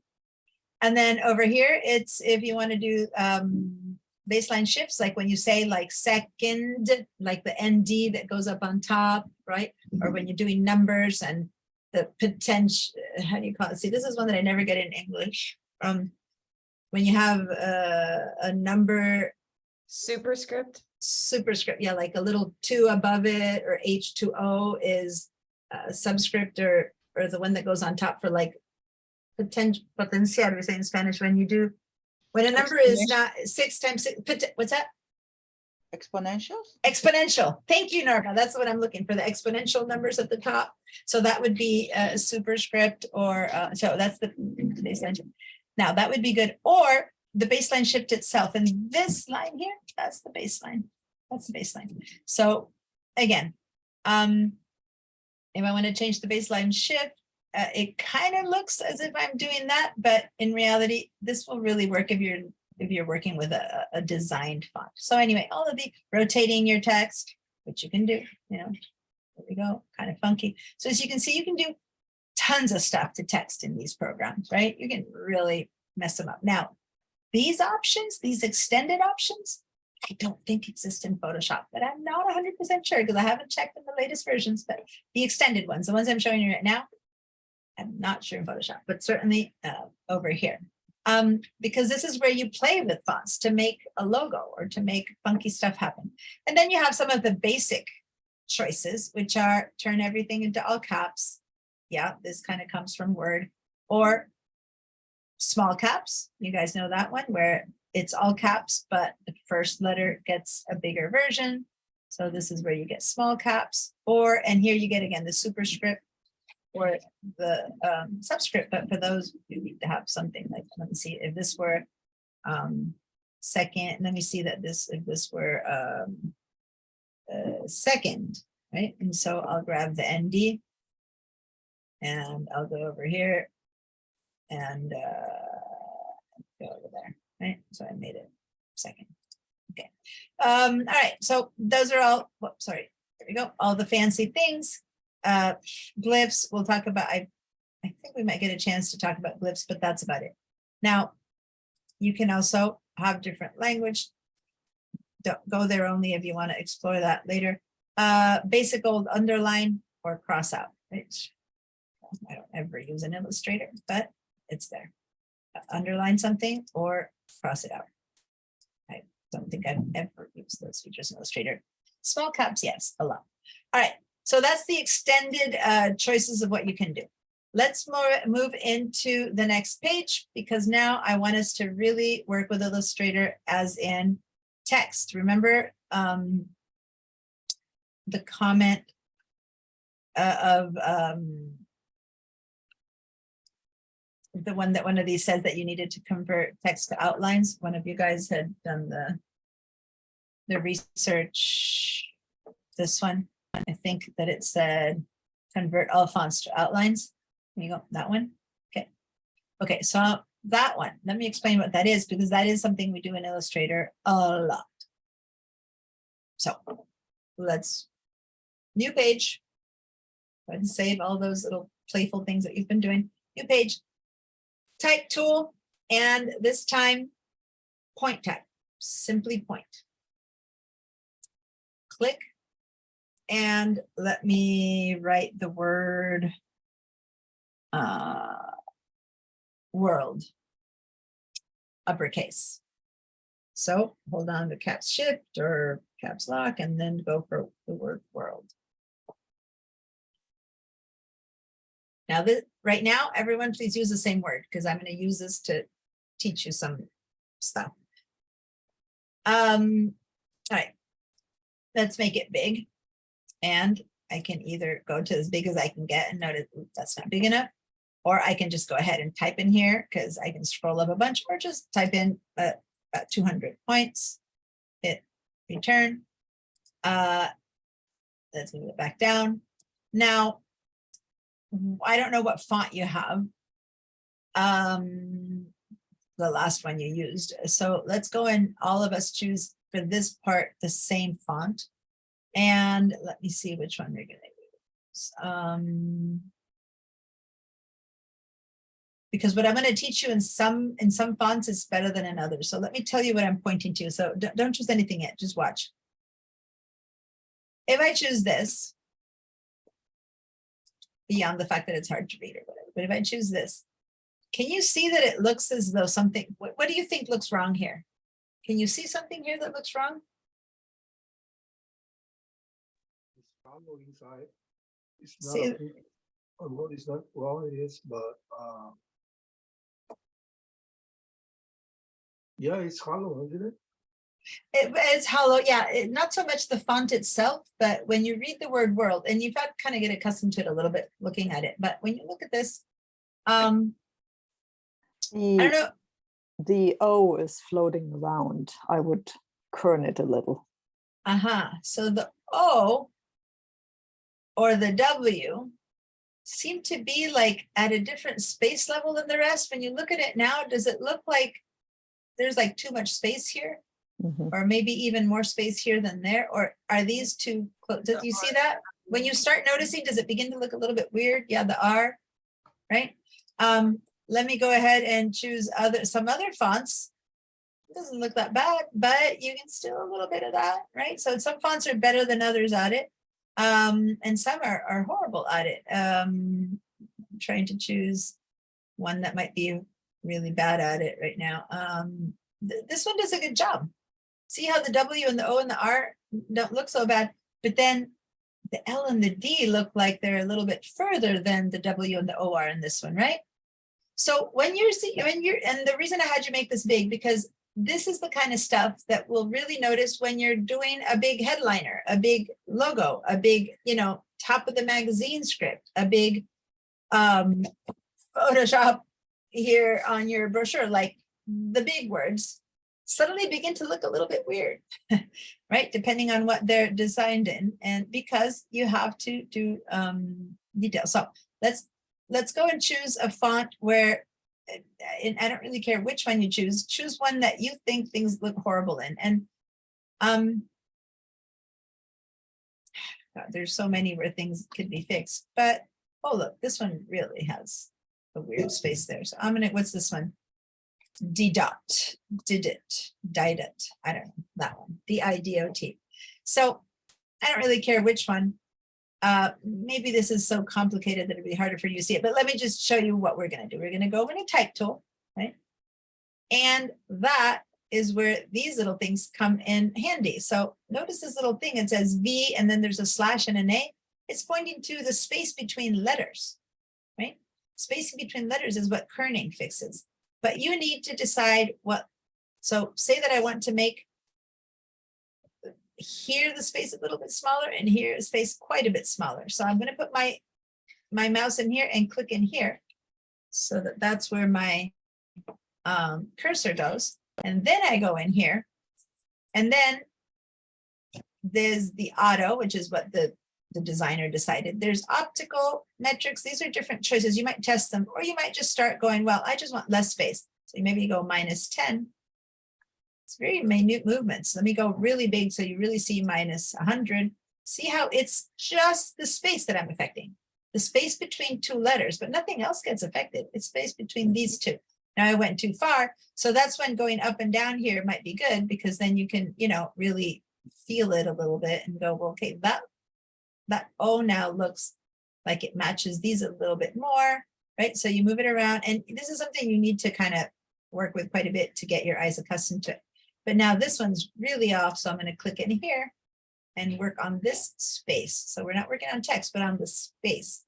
And now I'm going to go ahead and make that smaller. And now that looks better. That said, this whole font, by the way, to me looks kind of bad. Like it's hard to read the word world, but I purposely chose it because it had a lot of spacing.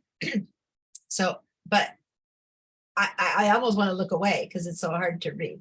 So some fonts are really hard to read and are made to be a really cool drop cap, but not really to be read. Does that make sense?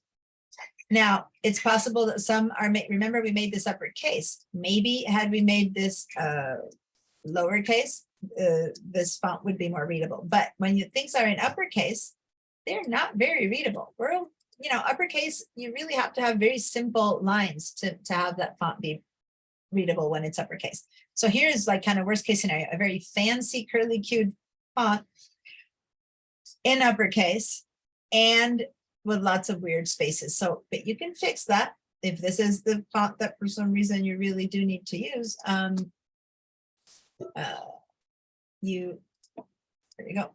I didn't have it. Then you can work with this to change that. Okay, great. So we made whatever changes we thought we needed. I think I did an undo, so I lost mine. So let me just do this again because I want to show you though something important.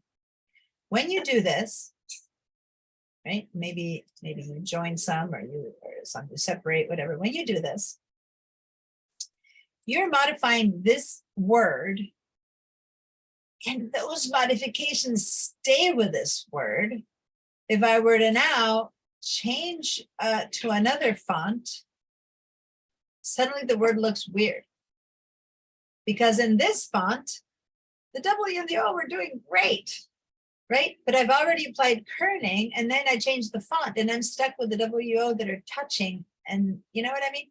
So kerning is something you'd be when you're really sure this is what you want, right? Because you're gonna have to go in there and modify. And this is you're really gonna have to do kerning pretty much every time you do a good headline. But wait until you confirm that this is it. This is the font I'm using for this logo. This is the font that I'm using for something, because otherwise it carries with it. And now in this font, this looks horrible. And I have to go in there again and refix it, right? And like, oh, that was horrible. Let me just go in. Maybe there I can just go to auto and figure out what auto does in these two. And then go, well, maybe I still went a little bit less in here. And then you start again. But basically, these things carry along. Okay. And now, the reason I asked you to use the word world, there's others words that are pretty key like that, is because this will happen a lot when you have like straight letter lines and circular ones next to each other, or these kind of inclination, like an A, you know, if this had been uppercase war, you know, the A's tend to have weird things happening with the curl. So it has, you know, it doesn't necessarily happen with every word, but pretty much you always have to do some kind of work with the letting, with the kerning. And now, and then we're going to go on a break. Now that you decide this is where I want it, then you can work with over here. You can even see the icon shows you that here was between two letters, and here it's showing you between all letters. So this is actually going to give you the space between all letters. So now once you have the kerning set so that it's even and the whole word makes sense, then maybe you want to stretch all the spaces of all the letters between them equally. And in doing that, I noticed that, well, I still would probably want to make a little bit less space in here, so that you basically have to hand work the space between any word that's going to be a big and an uppercase. Now that this word that it's all separate, now it doesn't even look like the word world. It looks like separate letters to me. I separated them too much. So last thing I'm going to say is, when you work on stuff this way so much, you got to step away, go get a coffee. We're going to do a break and then come back to it, because it gets to a point that it's not words anymore. It's little pictures and you can't really read it. You need to just turn it off, go work on something else, come back, you know, because your eyes just can't see the spaces anymore. It just becomes lines and stuff. So and a lot of that happens when you do add a whole ton of spacing, a whole ton of tracking, then it's even harder for eyes to see it as a word. So be careful. Sometimes it looks really fancy to have a lot of space, but sometimes it makes it unreadable.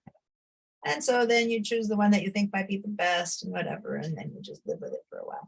So I'm going to go ahead and live with this for a while we take our break.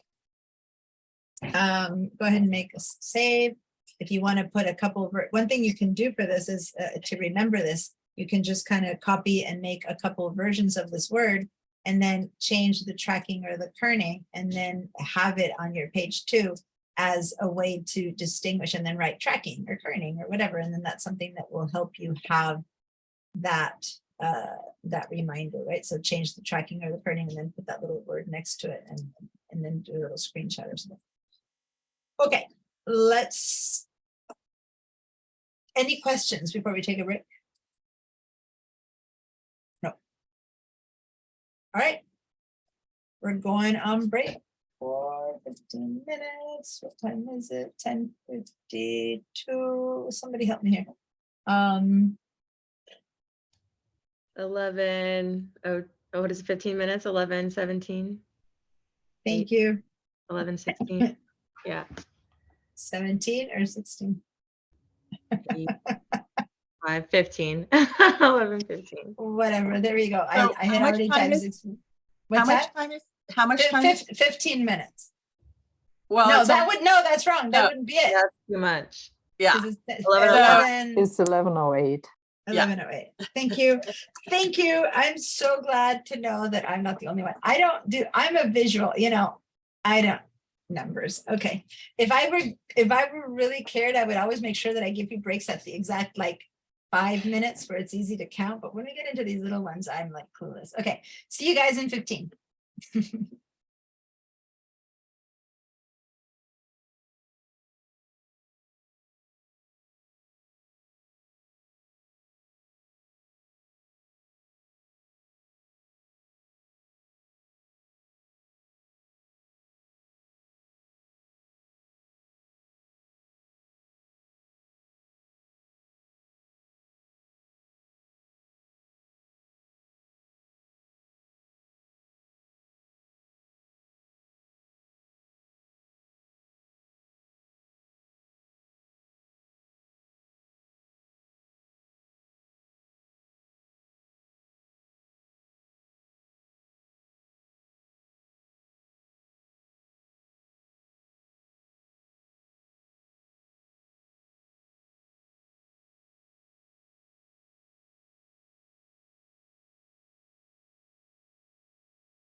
All right, is everyone back? Is everyone back? 11:08.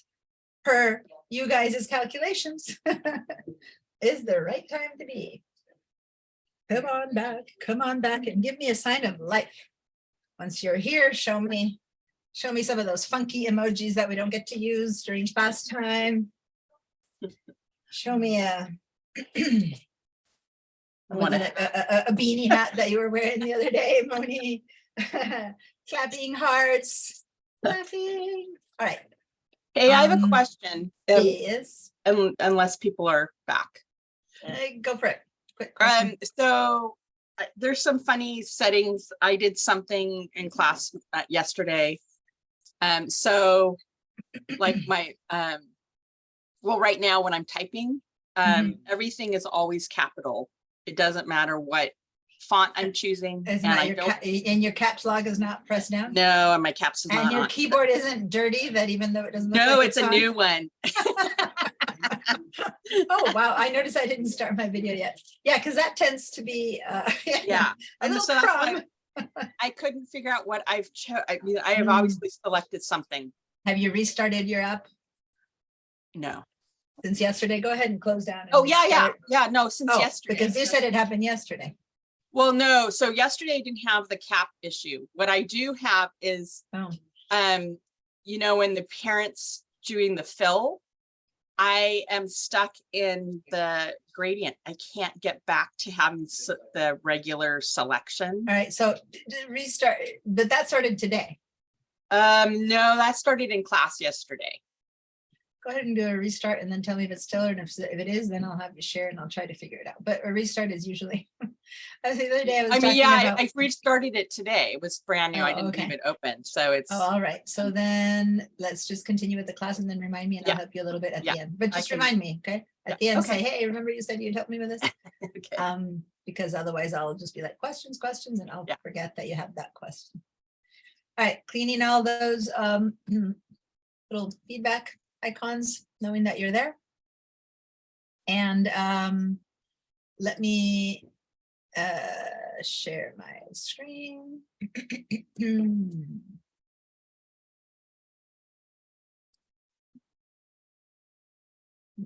we go. Share. This, and this. 6 windows and sharing at the same time. All right, there we go. So now I'm switching to showing these things in VDI, which is always a little bit more tricky for me, but it gives me the stuff that I need to, let me just recreate what we've been using, which is, I believe, and I won't copy all the stuff that we've been doing, that'll stay in my other version, but I'll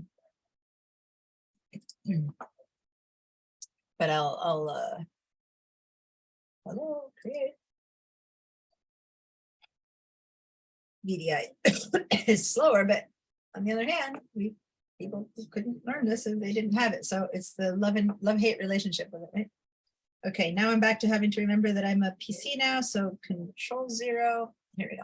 All right, so this is why I need to show it to you here, because I'm gonna go ahead and write world, I guess, since that's the word that we were starting with. And go for, I think we had said, what's up? Why is it giving me such a tiny little? Oh, okay. Click. I myself was doing the other. Okay. It's much more sensitive as far as it on the PC, my Mac mouse makes things run kind of wonky. But anyway, it's okay. Here we go. Now let me change the word to world. Oh, select it. See, Control-A.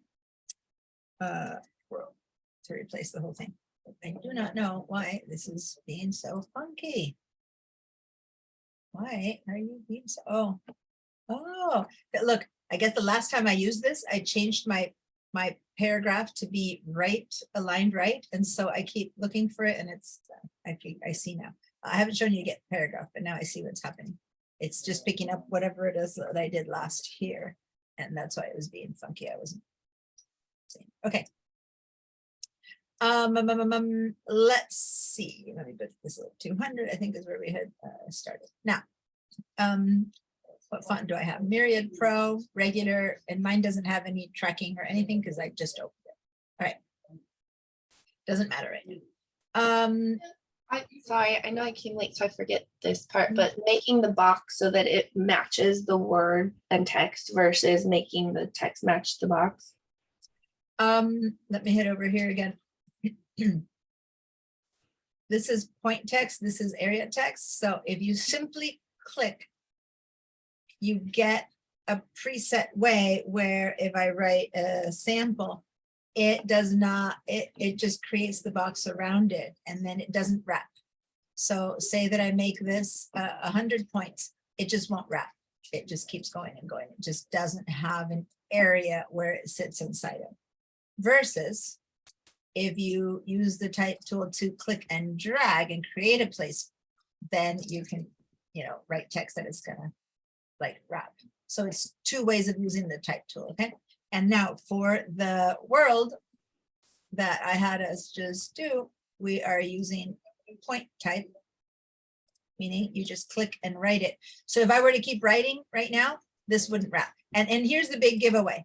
If I now with this word try to grab it and do something to it, I'm distorting it. And that is the giveaway, that I can't change the area in which this text is hanging out in. I have to, when I try to move. So if you ever wonder if it's one or the other, this goes blue or white, it's hard to know. But if you just wonder, just give it a little pull and you go, oh yeah, this is point type. And the other one is area type. That's the giveaway, right? Remember always to not, okay, don't ever try to go, oh, let's put it back. Never, that's not going to work. Just undo, really learn your undo, because once you've distorted it, it's unput backable, right? Now, one thing I do before I go more, when I said, don't push it or pull it to change the font. If you do it correctly, meaning if you go up from the corner and hold the shift down, watch, this is 200 points. So if I hold this shift down, put the corner and then move it in or out, it did go down to 132. So I can change the font size this way. I just need to do it proportionally. So hold the corner, put the shift down, and then stretch. Now it's 230. Does that make sense? Any corner, hold the shift and move. So it is actually doing right. We're not ruining the word, changing it from what it is. We're just changing the font size this way so that you don't have to go in there, select the text and change the font size or whatever. You can just do it this way. Okay, so just, I thought I'd throw that out. There is a way in point type to do that without messing things too much. All right, so, but just don't forget to hold the shift. You want to have it be proportional. All right.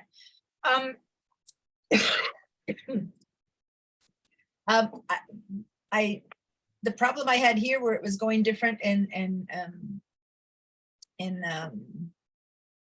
paragraph things, that's I'm going to go back to where I had a little bit of text. And this one, I don't have many paragraphs in here myself, but if you have any, just go ahead and like use a period and hit a little return.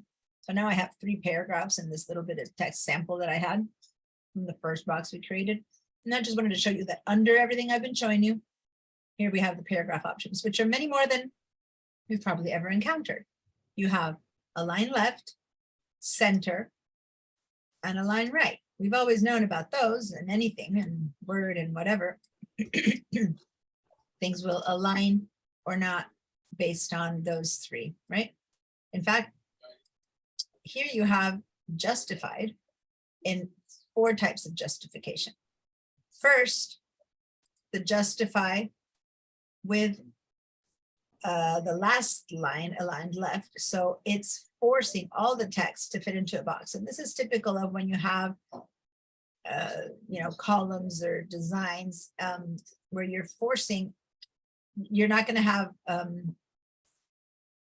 what's called hanging text. So if I go here to the regular left align or any, see how I'll have different, it'll just cut whenever the word cuts. But when you do justified, it forces everything to go into that box except for the last line, which is probably the more correct one, because the last one would be force justify everything. So when you do that, look at the space they have to put between these two letters in order to force justify that last line. It's kind of ridiculous. Sometimes it works. It makes for a really good box if you don't have lots of space. Like maybe when if you happen to find the right spot, here you have one word. And so look at what happened to that line. They had to put all that space. So the pure force justify only works again in like logos or things where you have a couple of words.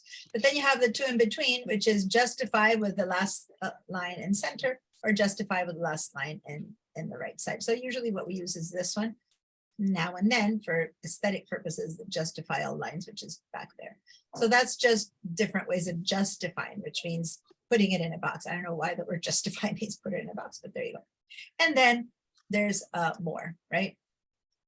There's indents and not indents, and explore some of these yourself, bullets and numbered lists. And but the most important one that I want you to pick up from here, I'm not going to go through all of these little things, indented first line, indented not first line, all of that, explore them yourself, but this is a good one to know. Hyphenate. Because notice that when I do this, one of the problems, look at how many in this case I have that hyphenation, that hyphenation, that one, and that hyphenation. Like the word didn't fit and it forces it back. Well, be careful, because that looks pretty bad if it's like a brochure. I mean, if it's a book, you got to have hyphenation because it's a book. But if it's a text that's a brochure or a poster, you don't want hyphenation. So you would have to click on that, go to that extras and say, do not hyphenate. Take that off. Once you do that, no words are hyphenated, but then you run into a bit more of a problem, because then to make this look good, look at all the space it had to put in there versus that one, right? So not hyphenating and justifying doesn't usually make your text look good. Not hyphenating is probably better if you can have like paragraphs or stuff like that. And then you're left with a clean line. So it all depends on what you're writing, what you're not writing. But anyway, that's where the choice to hyphenate or not hyphenate lives. Okay. So just wanted to show you that one. And then in area type, you can choose if the font goes to the top, to the bottom, or to the middle. And here we don't have that example, but let me give you an example of, I make a whole area type with one word, the word world, right? There we go. So I have a big area box with one word. Well, here I can make that word be in the center or in the bottom of that area type, which for some reason I might want it. So that's what it is. Well, it's a numbering, etc. So anyway, that's it. I just wanted to show you the paragraphing stuff, but play with it yourselves if you put in a big paragraph with a lot of stuff. Let's go back to this one. All right, so this is text. I know it sounds ridiculous, but let me be clear. It's text, such that if instead of world, I now want to write the word whirl, I could do that. I could go in here and write the word whirl. It's still editable text. Okay, that's what I mean when I say editable text. I'm going to undo that. On PC now, it's still editable text. Not only that, but it's also still scalable, as in correctly scalable. Like I can, make it bigger or smaller, or I can change it over here, right? That's what I mean by scalable. And editable, that I can go in and change it. So it's still text. So now I'm going to stop saying scalable, editable, just text. Text is text. You can change it. You can do stuff to it on a grammar level, let's say. Because as art, I could still change the color to pink or blue, right? But which I can do as text. But if it's art, I couldn't like rewrite this into the word whirl, right? I could only change things that are physical. So converting to outlines is what you do when you do not want this to stay as text. So again, remember, this is the example of one of the businesses that said you need to convert to outlines, right? Now, why would you convert to outlines? There are two main reasons to convert to outlines. A, you are trying to fulfill the requests of a printer who doesn't want to bother with whether you have the font or not font. So turn this into a picture of this word. So let's do that. Leave this one as text. Imagine that this is your paragraph text. We're going to do it this one better. Make a copy. So again, quick copies, select it, hold down your, select it as a box, okay, not as text. select the text box, hold down your Option or Alt key, and then you pull out, and here you got a copy. Okay, and let's do 2 of them. Let's put that one there and then click again and make another, like I just did 2 more. The same thing. Okay. Good. Now, if you those of you who were in yesterday's class, so just as a reminder, and you guys could know, if I want them to be in exactly the same spot, when I pull out, I should also hold the Shift key, and then there's no question that they'll pull out and be exactly like aligned W to W, which is something you want to know from when things like logos or titles or headlines, things need to be pretty exact. They can't be almost underneath it. They have to be precisely underneath it, right? So holding the Shift, that forces things to stay in the same place. Anyway, I teach you much more about Illustrator in the Illustrator class than I can here, but I'm just throwing that out as a, in case you pick that up as an extra thing. Okay, so now I have 3 text versions, right? So now I'm going to do the only thing as text that I can still do to this to modify individual letters and still have it be text is a tool that I probably don't have here in the basic. No, I don't have it anymore, because over here in the different workspaces, they took it out of the basic essentials. So for a second here, let's go to workspaces and turn on Essentials Classic, which has a tremendous amount of tools that you probably haven't even began to touch. This is how we started with Illustrator a few years back, and it does get a little bit overwhelming when you have so much, right? So the new Essentials is much more pared down sets of tools. All right, once you change that, so everyone make sure you remember how to do that, go to Essentials Classic. Now, select the middle one, right? So we're gonna leave this as text, select it as a box, I'm sorry, not as text. And then head over here and notice how many other type tools there are. There's a ton of different versions of type tools, but to say the truth, these are the old ones. Remember what we call legacy tools? Before, you couldn't click for point type and click and drag for area type. You had to come here and choose this one for point type, this one for area, this one for vertical area, this one, like you had to go to all of these different ones. Now with shortcuts, you can get to them. But this is where, like, type on a path, this is what we did last week. Now, I don't want that one. What I want us to do right now is to choose the bottommost one, touch type tool, touch type tool. And Shift T is how you pick it up if you don't have it handy, touch type tool.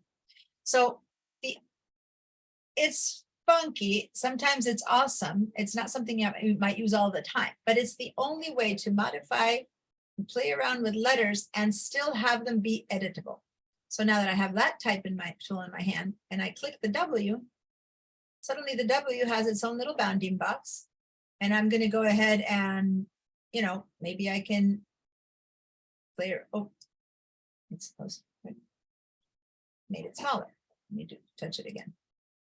Notice that what happens is it affecting the rest in the sense that when this one gets smaller, it takes it and it tries to keep, I'm going to make it much smaller.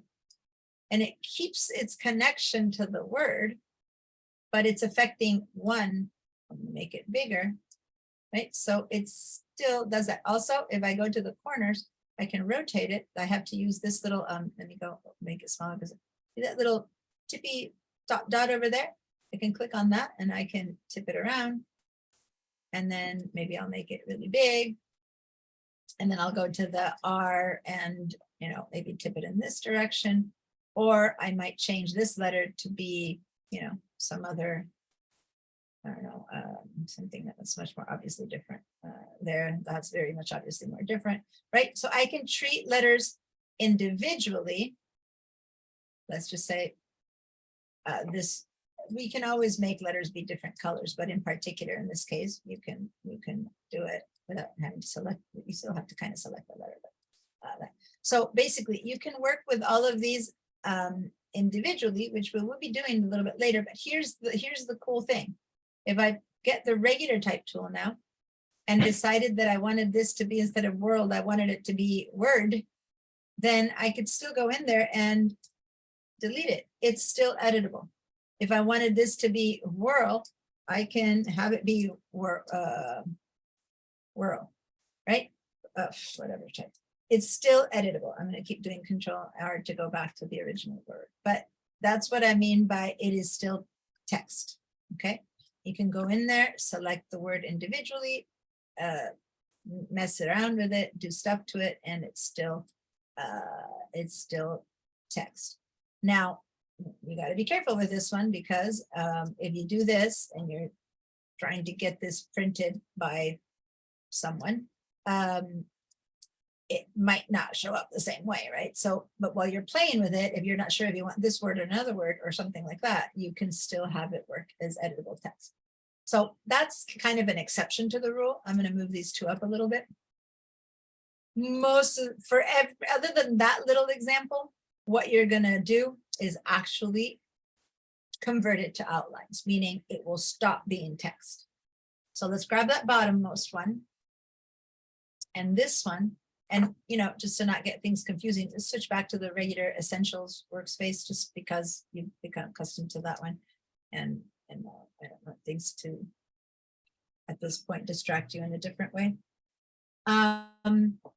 Select the bottom one, and we're going to head over to the type menu, type, and create outlines. If you do it a lot, you'll learn the shortcut, Shift Control O, but yeah, it's not like we do this all the time. Once is enough per document, create outlines. Right. So now, what has changed visually for me to know that this is outlines? This one here still has the whole bounding box, it, you know, the little gizmos, the stuff, mainly the baseline.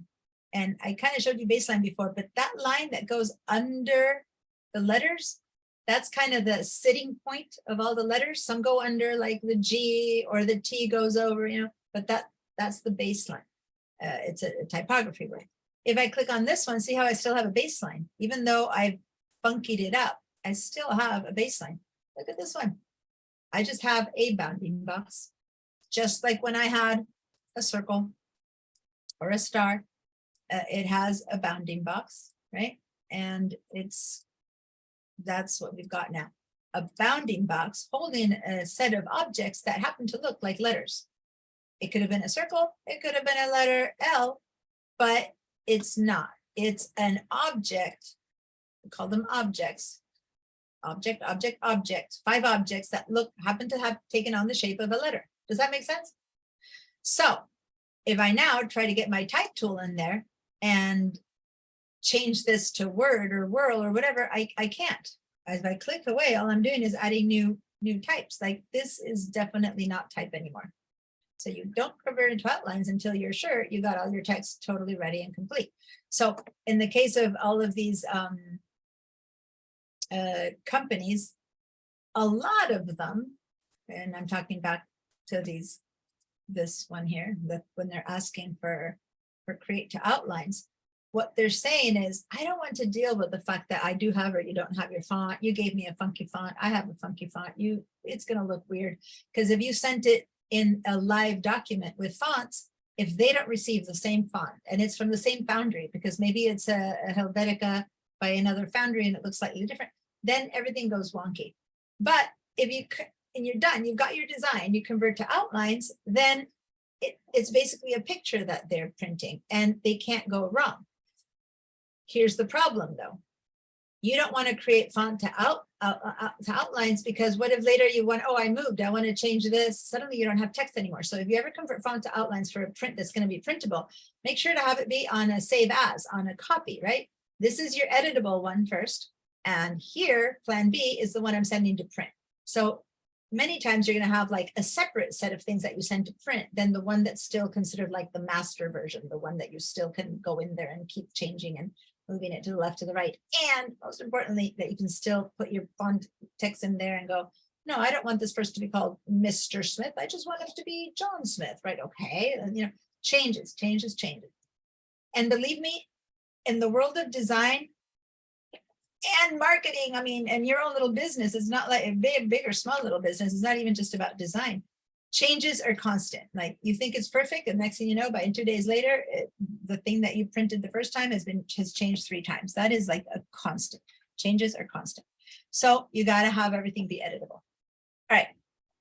So now we have an uneditable as far as text is concerned, but is now thoroughly editable as far as shape is concerned, because for better or for worse, this one that was text or this one that is text is the only thing where you could have, it's, you know, it's kind of like a bounding box where you could make it fatter, twist it right or left, but that's really all you can do in text. This one, none of these can be changed. I can't change the shape of this W other than all the little tools and gizmos that I showed you down here, right?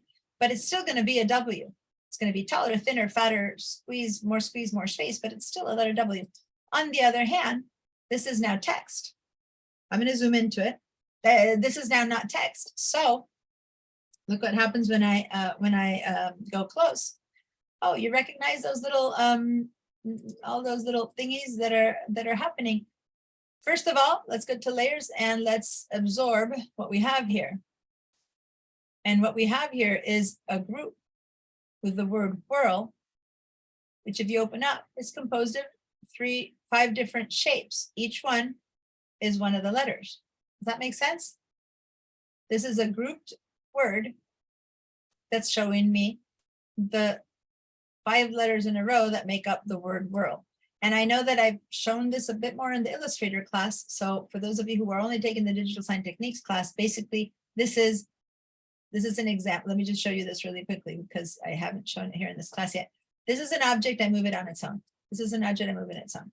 Now, if I want them to move together, because this is the shape it should have, right? Then what I should do is I need to group them. I would select both of them together and group them.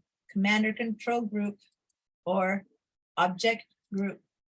Now this is a group and I move it as one, right? So if I have a center of a flower and 10 petals, I group them and each one is an individual object, but they are still something that I can move around. There's still 2 objects. They're just grouped, but they are 2 objects, such that if I want to work with one of them, I still can. And for people at this level who haven't taken my entire Illustrator class, if I now wanted to edit any one of these 2 elements, the best bet would be you go to the layers. This is a group now. You open the group. And now here you have the individual rectangle and oval. So then I go to the oval and I select it by clicking on this little guy.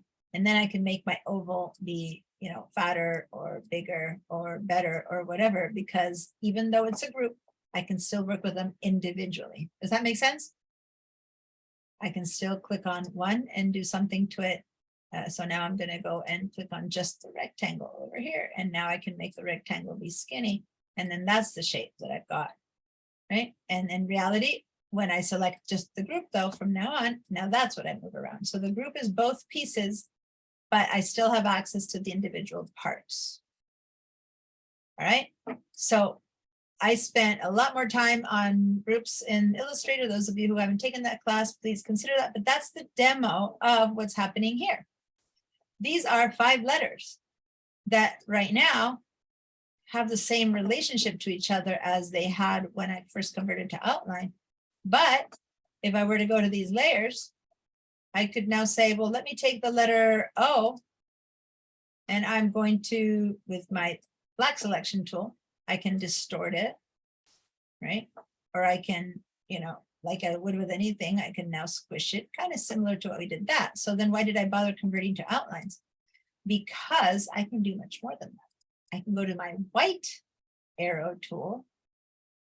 Again, this is stuff I already taught for you who are taking the Illustrator class. For you guys who are new to this, there's a big distinction between the black and the white arrow tool. And I kind of showed you to that in InDesign, where the black arrow tool is the frame and the white is the content. Kind of the same here. The black one is the whole bounding box that gives me access to the whole thing. And the white arrow tool gives me access to the content. And now with the white arrow tool, I can go and click on this little anchor in this word and begin to really change the shape of this O, because basically it's not really a letter anymore. It's a shape that looks like an O.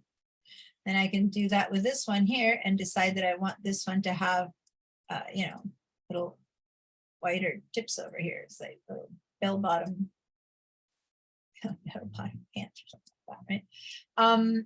And I can distort it in many other funky words or not, because these are just really shapes now. Okay. So for those of you who didn't take the Illustrator class, this might not be working for you. So watch, choose your white selection tool, select the letter you want to work with. And then again, you can select one of these little blue thingies that allows me to now select and move it around and distort it. Okay. So there's more to that. There's handles, there's other stuff, you know, but right now just do what you can with what you've got. And I'm going to show you some funky filters that Illustrator has that you can apply without really knowing too much about how to modify things. But go ahead and do some individual modification of some of these guys. Now, this is what you would do probably if you're actually talking about making a logo. You know, logos, most of it looks the same, but then they have some special flourish or something else. So you would be working with objects, not letters. All right, I see a hand up there. Oh, yeah. And I was going to ask if there was a shortcut for the white arrow and it's the A, right? the A, yeah. So the black arrow is the V, the white arrow is the A, right? And since this isn't text anymore, it's not an issue because when it's text, the A would write a letter A, but since it's a shape, you can just do the A for them for the white. Okay.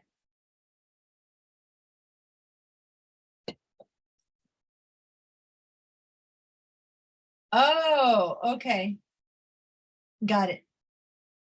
Amber just wrote something which, by the way, when it's something that, you know, I'm feeling sick, I got to go to the doctor, go ahead and write to me. But when it's something about the class, it's really better if you direct it to like the class so they know what I'm talking about. That said, since this is about a class, I'm going to tell you what she wrote. Remember the whole type tool and point and type wasn't working for her. And the reason I want to say it is because she figured she was an InDesign, not an Illustrator. And yes, in Illustrator, you have both. In Photoshop, you have both type and point type. Photoshop and Illustrator, the first time that they're the same, and InDesign is different. InDesign only has area type. You cannot do point type in InDesign. And so she had InDesign open and that's why it wasn't working. That's all. But yeah, it's the only time where really there's a similarity between Photoshop and Illustrator versus 90% of the times InDesign and Illustrator are the same, and Photoshop is the weird one out.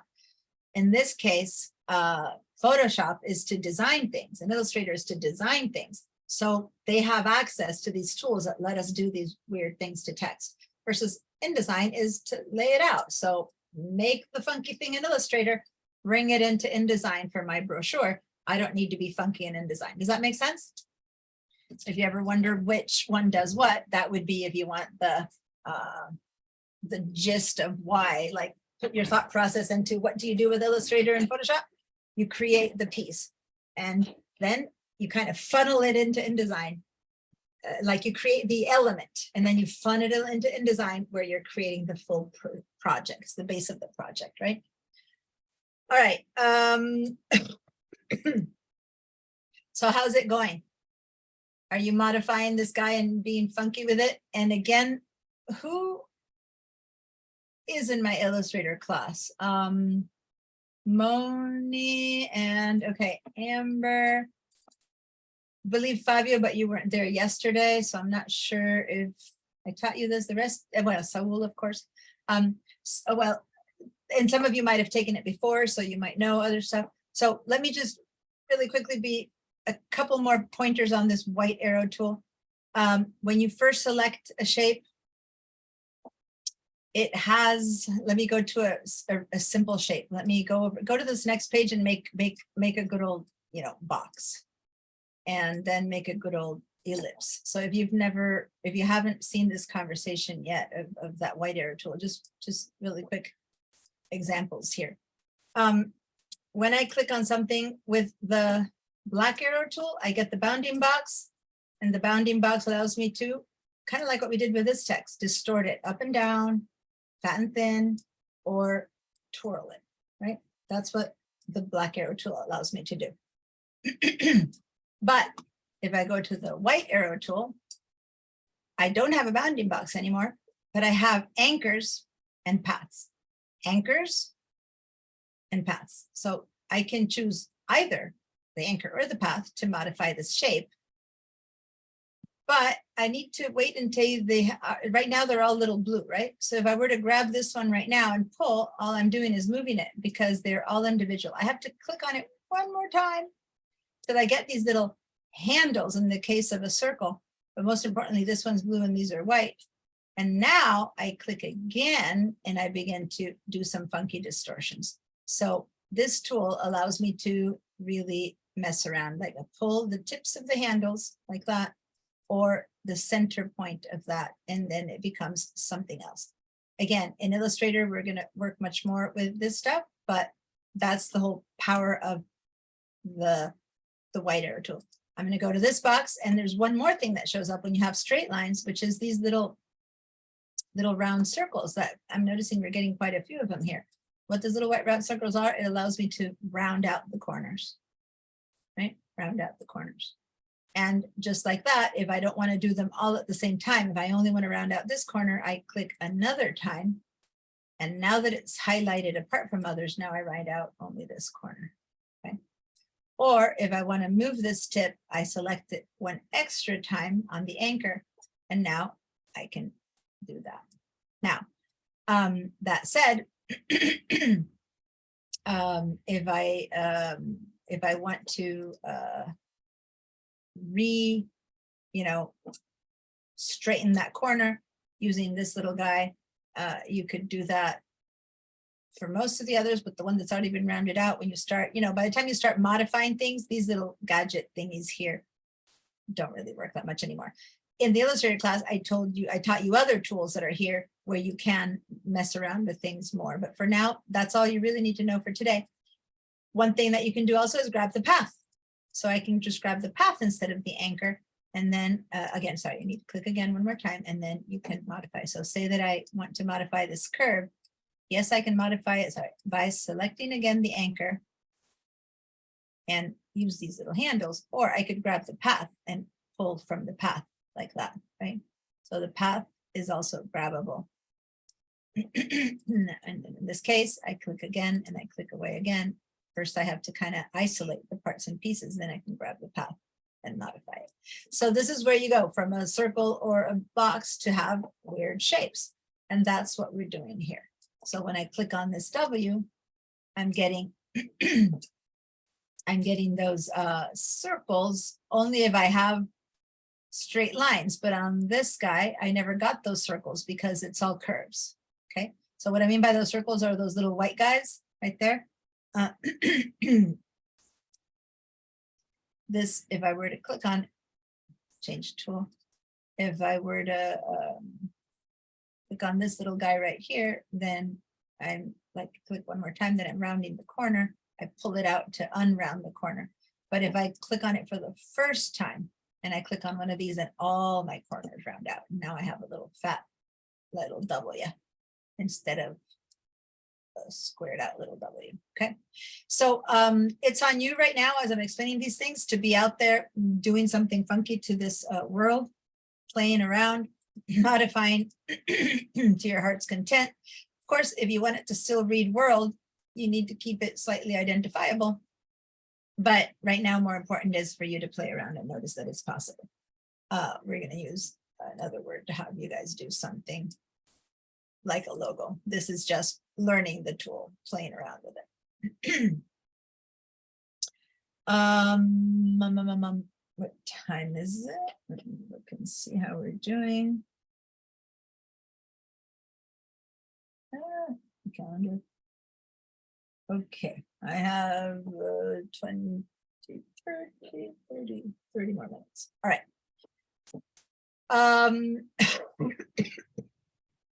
And of course, you can select. Here's the thing that might be the most confusing to people who haven't seen this yet. So people who haven't taken Illustrator, pay attention, because this is something I haven't said yet. Black selection tool. If I select world, it all moves as one, right? So how do I then work on only the R or the L or the D. So what I've just told you is go to the white selection tool, and that does let you sub-select one piece, but then you'd have to first have nothing selected and then select one piece. So that's one way. The other piece that I'm just going to point out, and that's it. And if you want to know more, you got to take the Illustrator class, is in the black selection tool, the black one. If I select the whole thing at once, and I want to isolate only the O, I can double click on it and then double click again, and see how everything else has gone kind of grayed out, ghosted out. And now I click one more time, and now I have access to only this letter. This is called isolation mode. Again, I take a lot of time explaining it in the Illustrator class, but all you need to know is that if you have something that's a group and you need to isolate one little piece, you just double click until finally you see that it's the only thing left, and then you can modify it to your heart's content separately from anything else. Okay. Now, for those of you who did see yesterday's class, I also want to point out, and I'm not going to explain it to everyone, that these little guys are compound paths. Remember compound paths? Compound, it's because the D is knocking out the D. So what? If I double click, I could actually grab this little part of the D and take it away. And then I have like, yeah, so this is only someone, yesterday's people will understand how to make it happen. But basically, don't believe this is a D. This is also a shape that looks like a D, okay? And if I grab it from its path, then I can even do other funkier stuff. When I want to get out of this isolation mode, hit the escape key, and then you're back to only selecting everything at the same time, okay? If any of this is interesting to you and you want to know more, I really can't in this class teach you more. Just know, double click, and then do as much as you can on its own, because that's the way you isolate it. Or take the white arrow tool, select it on its own, and then you can individually work with it. Okay. All right. So go ahead and do some screenshots. Show me what you're doing with your little world, and funky colors, little shapes, whatever is happening that you like. Go ahead and do that. It doesn't need to be pretty or look good or be special. This is, we're learning. This one is, it has to be whatever it is. Next, we're going to try to create a word that you're going to try to make a logo out of it, right? But actually, I'm having to save this because it's in my new outline.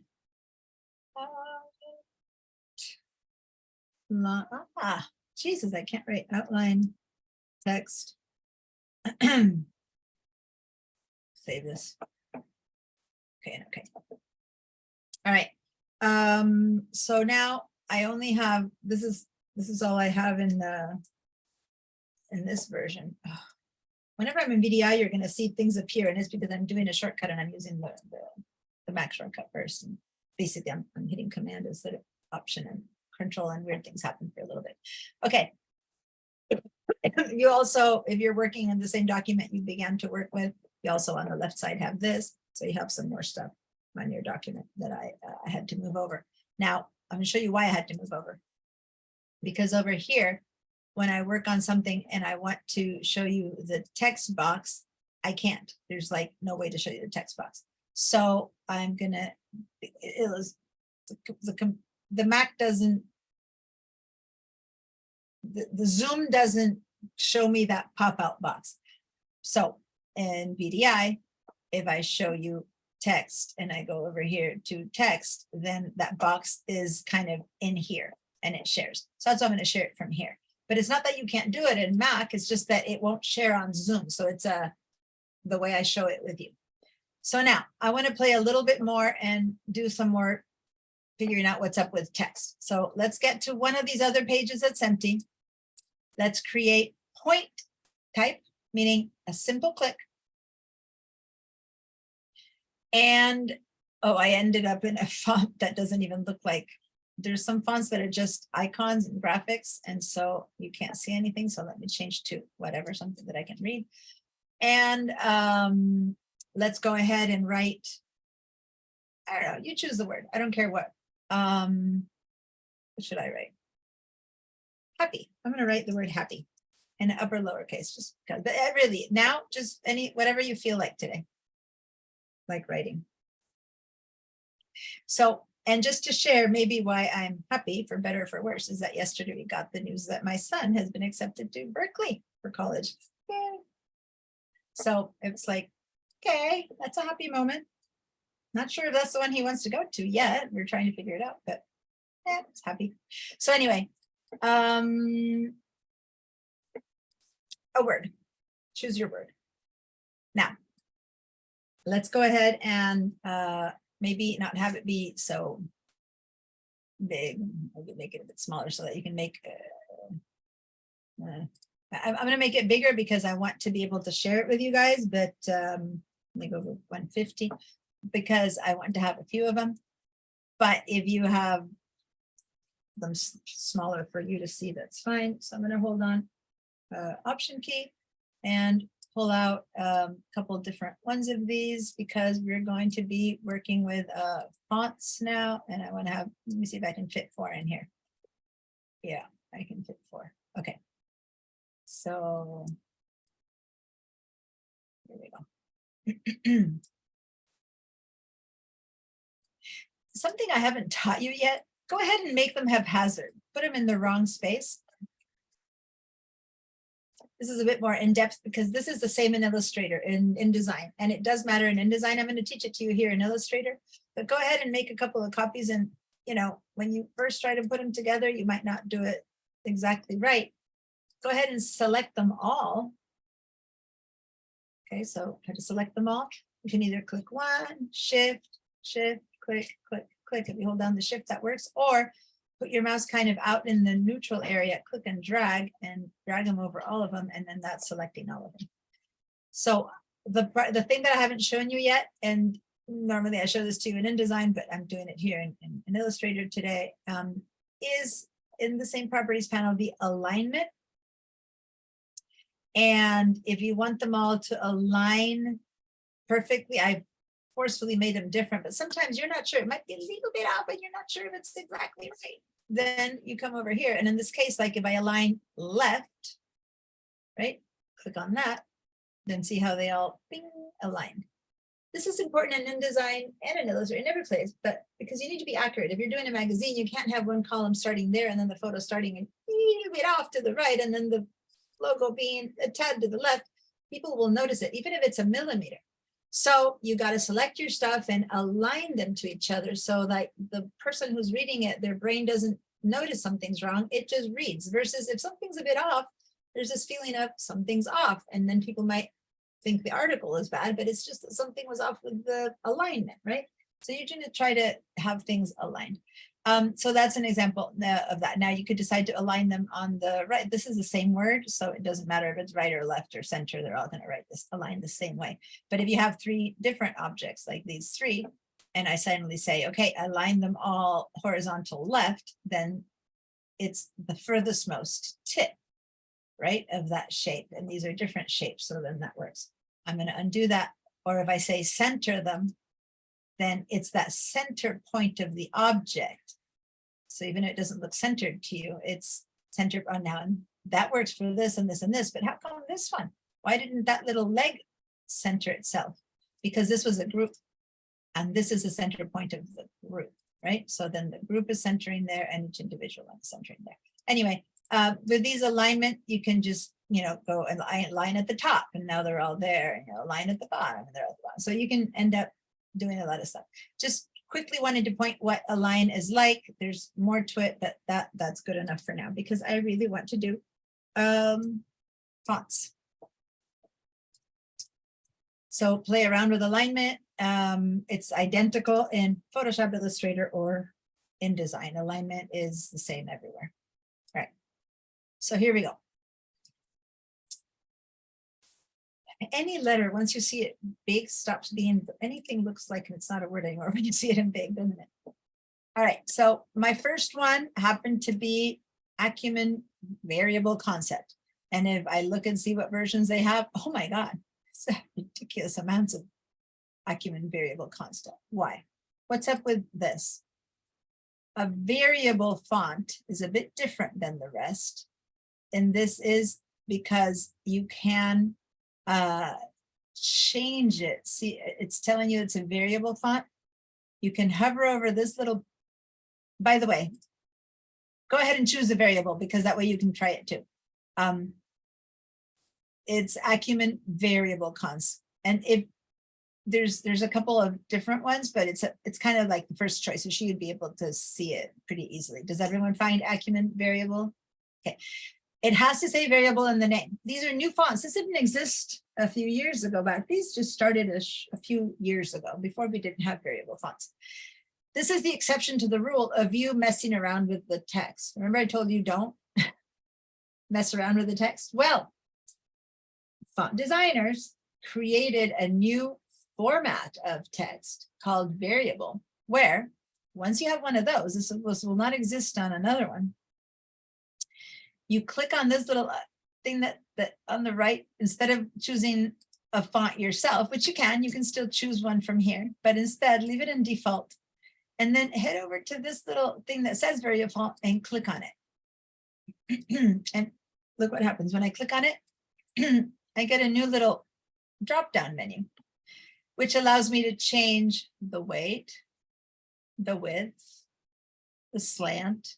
So it's basically you're creating it to be whatever you want, but they've created it in the way that, for example, look at the weight of this one. It's not getting evenly fatter, rather because of the way this is designed, it's getting fatter over here and less over here. So it's designed to be modified, to keep the feeling. This A is fat and this one is thin, but it has that same feeling where this teardrop shape is inside is still a teardrop shape. Do you see what I'm trying to say? It doesn't mess around with the font. So a variable font, you can play around with it. Now, there's not that many variable fonts in the world, more and more, as they become something that people want more and more. But anyway, that's an example of a variable font. I just wanted to show you why it's an exception to the rule, okay? That you can actually make whatever you want out of it correctly, versus the other font, I told you to go down here and you kind of move them from here. And that's like, that just kind of isn't, unless you're working with a variable font, that's not a good idea. Right, so let's leave that one there. We messed around with it in one way or another of your choosing. All right, now let's select the next one.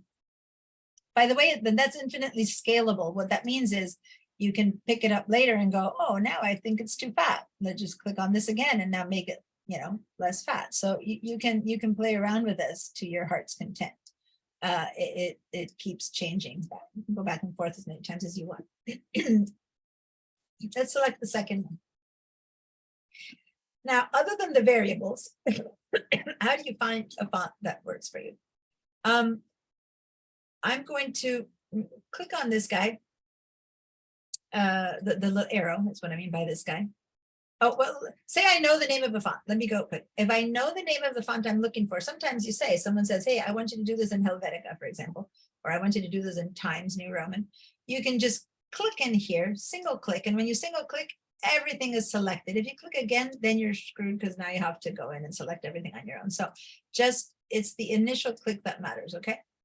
And you write the name of it. So if I write, it's alphabetical order. Say that I want to write Palatino, which starts with a P, I would have to scroll down a ton to find it. So if I start writing P, anything with the name P comes up. Of course, this happens to be that if I write PA, then all the fonts that have PA come up. If I go PAL,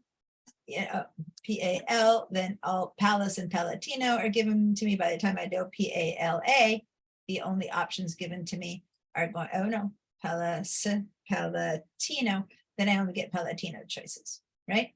So that's how you would find things when you know their names, which you don't always know. Sometimes you want to find the font that's good. So let's write the font that we know. Let's write Palatino and choose it.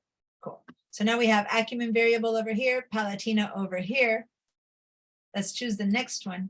Now, once you've chosen them, look what happens. When you go select the, at this point, like there's you don't see everything again. You're left in the in this kind of mode where you have to clean it up. So you have to clean up your choices, because right now you're only left with whatever you've got going. So I'm going to show you the filters. Hold on, let me click on. Oh, here's a bunch of variable fonts. See, this is the way variable fonts look at the end. Anyway, so now I'm going to scroll all the way to the top, grab the little scrolling thing, right? Go all the way to the very top, and notice that at the very top, you should have, and then a little gray line, you should have only the last two you chose, last three, last four. Like in Illustrator in the Mac, I have been choosing a lot lately. So I have like 1, 2, 3, 4, 5, 6, my last 6 that I've been using show up quickly. Instead of having to scroll all the way to the M or scroll all the way to the D, it gives me like a recently used, and then it starts A, B, C down there, okay? But since I just opened this one and the only history it has is those two, then it just goes up to Palatino and Acumen. So then if I scroll down, I can see a whole bunch of other stuff. Now, let's go ahead and I don't know, I left it, who knows where I left it. Let's go to Happy.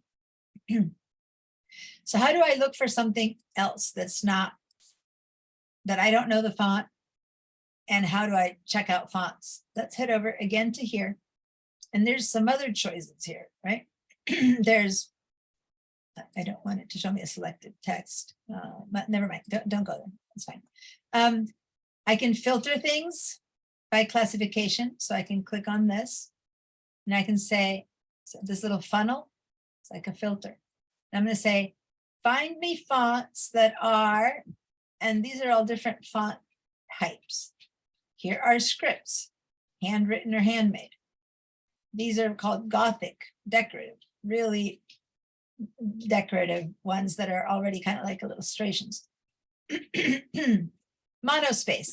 Monospace would be like a typewriter where you can't, you know, it comes out and there's, I don't know if you guys who are young ones, but typewriters, you would write the letter M and the letter I and then the letter N, and suddenly the I would float because you couldn't modify precisely that space between them, right? But that's monospace font. That's good for technical writing, for numbers and stuff like that, for, you know, black letter. The most important distinction here that I can make is sans serif and serif. And I believe last week we said something about this, where the sans serif is the straight. So this here would be a sans serif. Sans serif is French for no serif, and the serif would be these little leggy thingies that appear. That's the serif, and this is a sans serif. Okay, so you want to make sure that you want sans serif fonts, you just click on that. If you want only serif fonts, you click on that. I'm having some kind of a sub-selection here that isn't giving me all my choices. Clear all. There we go. I had like a filter there that wasn't giving me everything. So then I'd say, well, show me all the sans serif fonts. Show me all the serif fonts. Show me all the monospace fonts. Show me all the script fonts. So then you don't have to look through 200,000. You only look, if you know you want a script, you choose scripts, and then you only have to look through script fonts. Does that make sense? So it helps. Now, these are the fonts that are provided to you by Adobe Fonts. So when you have the subscription, you get all the fonts that are part of Adobe Fonts.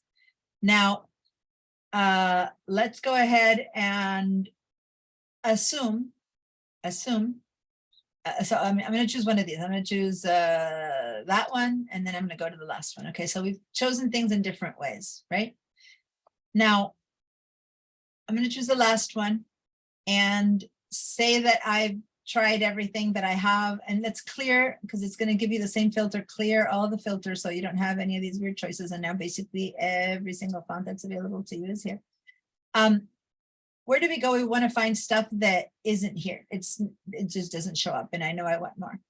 Let's head over to find more.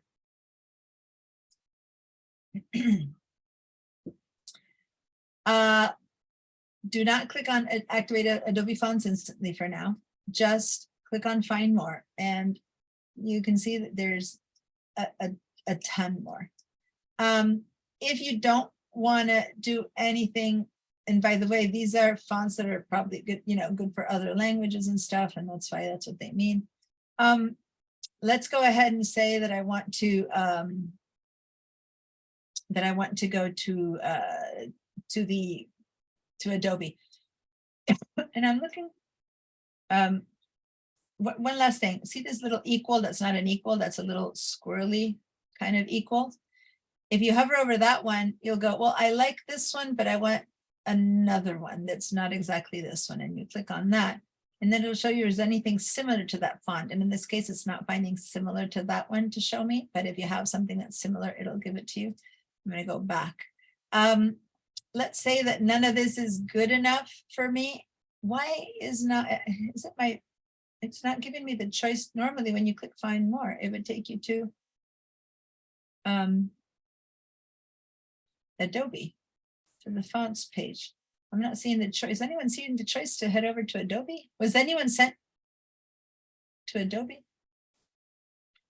I'm not sure why it's not sending me to Adobe. Let me go into maybe it's a VDI thing. Let me go in here. I'm gonna just test it here because when I click over here,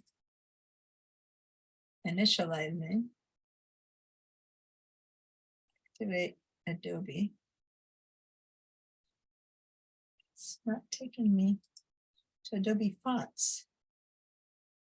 And it's taking me to the same spot as the other one. So something's changed here. So this is basically every font in the world that they have to give you. Look at how much I'm scrolling and I'm still at the letter D. But this is, from what I remember, you could go to Adobe Fonts this way. So let's just go to Adobe Fonts because I'm not finding the shortcut to Adobe Fonts, which is strange. Okay, Fonts is what comes originally to you, and Find More is taking you to every single font that's available. But I guess they're making it more possible to choose from here. Maybe, I'm sorry, I'm talking to myself. Maybe it makes sense to have it be this way instead of taking you, because it's not a bad idea. Instead of taking you all the way to the website like they used to, you can do it from here. I'm torn on this. This is new to me. Let me go back to the one where you can see the whole box. Here's the thing. In the past, when you wanted to find more, you would go to a web page that was the Adobe Fonts webpage. And let me just really quickly show you what I'm talking about so that if you ever want to go at Adobe Fonts,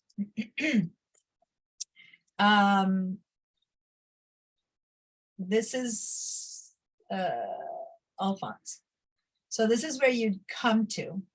And now it's not bringing you straight here, but this is a good place for you to discover fonts because there's more ways to filter.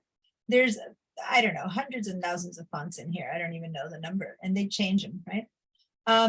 But here the fonts are shown in a way that they show you a family. They show you an example of it being used. They show you a bunch of stuff. And you could, this little subset is the only thing we saw there inside of Photoshop, like sans serif or serif, right? That kind of thing. It's exactly the thing that I showed you. So if I click on handwritten fonts, over here, it's going to give me only examples of handwritten fonts. If I say I only want sans serif, over here it gives me examples of sans serif.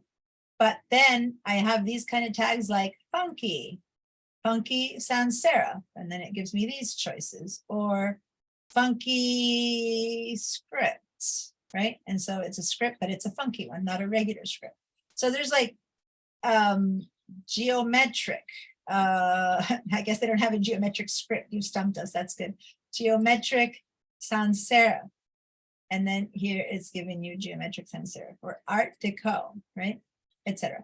So the good news, and I'm going to keep showing you this a little bit because the other one is good if you know more about your fonts, but if you don't know about your fonts, say that you look at this and you go, ooh, I love this one. What font is this? This is Arbotech or Mendel. So let me go for something that's really obviously different. This one, Fino Sans, or this one's very distinctive. I'm going to choose this one. So I click on it And then it brings me here. And this is that font in all of its versions. And I go, oh, that's that same font. Yeah, this might be a thin version of that one or not. So in this page, so we all went, by the way, to Adobe Fonts and are kind of following a little bit. But let me just show you. What they're saying is Arbotech, designed by this person, a designer, and this is the founder from Typo Tones, is showing you how it looks. So the font that it's going to show you is the Quick Brown Fox Jumps Over the Lazy Dog. And I want to see what it looks like in 30. Is it readable in 30? This one isn't. How about if I want to make it 200? Oh, it still looks good. Well, now if it's 200 or whatever, I might use the fat one. So you can move this in and out. So that's cool. But the best thing here is that you don't have it have this line is typical because it has a bit of every letter that's available. But you could also tell it that you want to write your own text. So say that the headline that you're looking for is the word world in uppercase, you write the word world, and then you can see how your word looks in that font, right? Which might or not work for this, not just for a sentence. So you can just go in and say, well, how would the word put your name in there? How does my name look for my business card in this font or something like that, right? So you can choose what text you want to sample at whatever size you want to sample. And say that you go, you know what? Jesus, I love this one. I'm going to choose this one. Then you can activate that font. So say that I want to activate this one. I'm going to activate these two. So I'm going to click on that to activate that font. And yeah, I'm going to show it. You have to do your whole signature. So I don't know. I'm looking at the time. Don't go through this whole thing. Let me just show you this really quickly because I do want to show you. Oh God. I used this from school the other day, so they want to know that I'm me. So hold on. 0, 5, 1, 1, 3, 8. Okay, and my password. This is because I've been using different versions of it, and you can only use 2 at a time, and so they're trying to make sure. Oh, incorrect password. Okay, let me try again.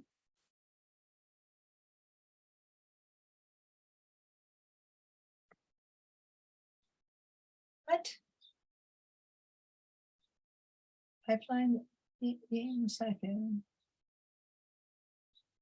Okay, I don't want to play around with this because again, I was teaching from school and I messed a little bit up. So I'm going to just not keep showing you this. Let me just say that if this had worked, and I'm going to just ignore it for now because I don't want to mess up and be locked out.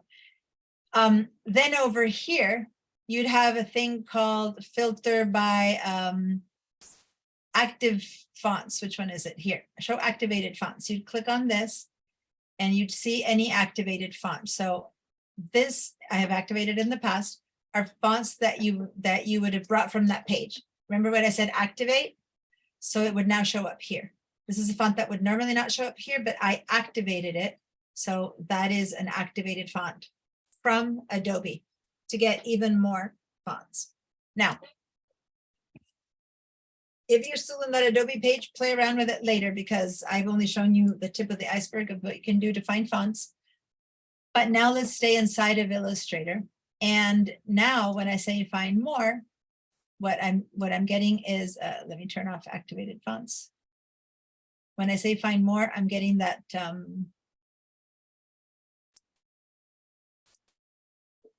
where's the, it's not even giving me that box now. Come on. Well, I showed it to you before where you could choose. Well, let me just walk away from it and start again. I think I've done so many choices that find more. Font family, filter fonts. There we go. So this is what you can do from in here. This didn't show up before. Fonts that are good for numbers, fonts that are like high contrast, low contrast, properties, heavyweight, and all that stuff. So I'm going to go ahead and choose that I want a, let's go at this point with a really funky decorative swashes and stuff like that. And then this is where you have fonts that are actually art. So say that I want the word happy written in Adorn Banners Regular. Then the letter A gives me this little banner, the letter B gives me this little banner. These are like fonts that are graphics, and there's a ton of those. And if I were to say, yeah, I want to write it in Adorn Onion, whatever, Adorn Catchwords Regular, or something like that. These are glyph fonts, they're called, or text fonts. Now, this is particularly good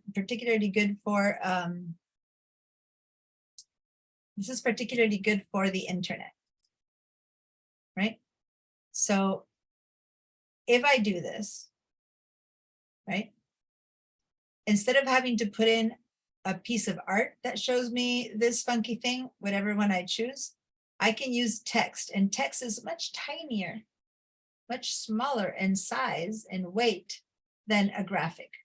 So I can make a funky swirl graphic around my H, or I can put in a text that happens to look like a funky graphic. Does that make it? You see what I'm trying to say?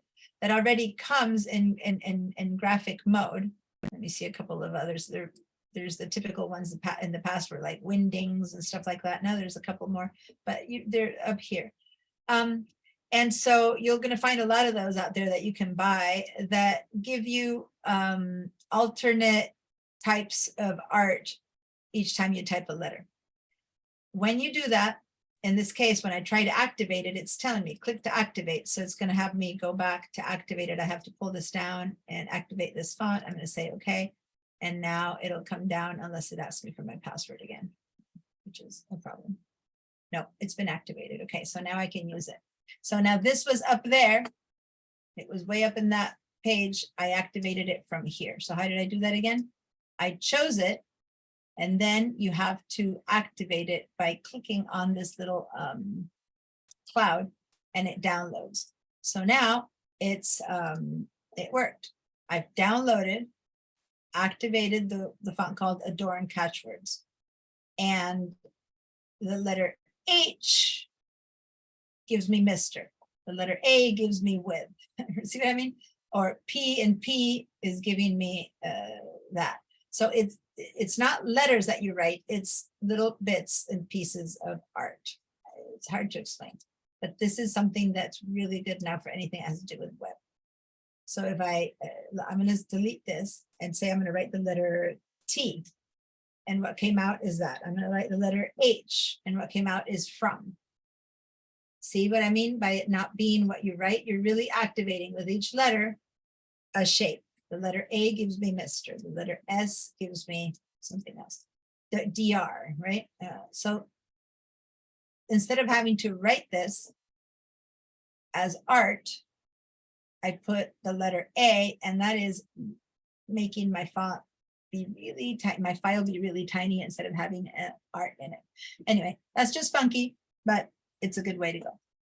So basically you play around. You choose what you want. If you really need to decide beyond that, then you go into the Adobe ID and you Adobe fonts. It's asking for my Adobe ID. That's why I said Adobe ID. Let me get out of there and go back to this page. Go in here and just play around with this, and it's the best way to find fonts. Okay. Let me go back over here. So now I have this in 5 different fonts, and let's say that you finally find one that you like. Say that I like this one. Then I can go to my next page. I'll copy it, and I'll go over here, and I'm going to put it in here, and I'm going to paste it. And now I'll convert it to outlines. Create outlines. And there you go. Now with this, I can begin trying to create my logo, whatever that logo might be. Maybe I'm going to, oh, sorry. Maybe what I'm going to do is I didn't need to do that. Forget that I'm on Mac. Maybe what I'm going to do is I'm going to just move this under there, and then I'm gonna hook the P there. Obviously, I'm just working with a random word, but see how it begins to be, obviously, I'm not reading the word happy here, but there you go. You're playing around, you're changing the shape, you're doing other stuff to it. And then, so my homework for you guys, because I ran a little bit out of time, it's 12:24, so just, which means I forgot that this one finishes at 12:20 instead of 12:24, so bear with me a second. What I want you guys to do is, first of all, do some screenshots of all the stuff that you've been hopefully playing around with, fonts that you've been finding, and then choose your name, right, your first name, and try to turn it into what you would consider a logo. And if you don't want to try logos, a nice illustration, right? Distort it, change it, do something that turns your name. And if you really don't want to work with your name, choose another word and then write and tell me why you chose another word. Like maybe you have a business and you want to try this for your business, right? And I'm more than happy with that. Or you're designing a newsletter and that's what you want to do. I keep doing stuff, but just because my hands keep being busy. But so what I want you to do is to play around with a word. Ideally, I like playing around with names, but some names are less or more pretty than others. And, or if you have your own project going, or if you have your own business, or invent a business that you'd like, just create a text-based logo, okay? If the art is an illustration, it's because it's one of these funky fonts. But other than that, restrict yourself in this assignment to text, modify text, make it big, make it fat. For those of you who have one more minute, if you can hang out one more minute, and if not, come back and watch this little bit. Let me show you one more way you can modify things for those of you who maybe aren't that good at illustrations. I'm going to separate this a little bit here. Let me, so that you separate this out of the way a tiny bit. Let me show you that there's another set of filters that we have here. Oh, this is the classic version, huh? Well, yeah, I have to go to the Essentials Classic for this, because over here, if I click and hold, I have a bunch of special effects. I guess you can get them through the special effects tool too, but I don't know where to get the special effects tool right now in the Essentials. So I went to the Essentials Classic. And so these are little funky things that you can do. So say that I want to scallop, I choose the scallop tool and I go over here and I just kind of scallop the edges of my text here and here. And then when I click away, look what it's done to it. And that doesn't really look very good on that one, but there you go. Let me undo that. Or I choose to give it a wrinkled edge. And this one is going to wrinkle my P, right? So you can do this to any object, right? But these are like quick filter effects. Let me go find it in the regular Essentials. Where are the, where's the, I think these are under effects here. Probably have it under effects. Distort and transform. Yeah, these are them. So roughen, for example, and then you go over here and you can roughen the edges of this or smooth it. But it's not doing it to everything. I have to select it. Let me hit get out. And I'm gonna copy and paste it separately from the whole group to make this a bit easier. I forget I'm on the PC. I have to copy the control. Okay. I ran a little bit out of time here today to show you all these little effects, but I'm gonna paste just the letter P here so that it's not in the midst of everything. And I'm gonna select this shape effects and play around with different effects and things that you can do here, which are kind of funny. Like here's this pucker and bloat, for example. You can make things go like really big and bloated, or you can make them go internal. I'm going extreme. This already has some effects, so it's kind of extreme. You have to be kind of minute with it. Normally I use it with the tools from the side. Stylize, filters, you can put drop shadows and stuff, like play around with some of these. Warp, if it's a whole word, you can warp it into arcs or flag shapes and stuff like that. So go to the effects and discover a little bit of what these choices are that you can do. And yeah, and so then maybe you can, don't worry about problems. Tweet, zigzag. Again, I messed this one up so much that it's messing on top of messing, right? So it's kind of becoming whatever. But if you try them individually, you'll see that they have some value. Right now, it doesn't seem like it have much value because of all the mess that I've done to it. But these things are vector. They're not illustration. And thus, even though they look complicated, they do, it is something that you can do easily. And have it come up really well, really good quality when you're, and small size when you're doing anything that has to do with web or screen shapes. Go ahead and use a circle or a rectangle and play around with these kind of shapes. Make yourself the heart or something like that and then play around with it. It doesn't necessarily need to be with the letters because they are kind of extreme and it might not work for your fonts, but try and make a little circle and then play around with effects just to see what some of them do. Okay, so that's it for now.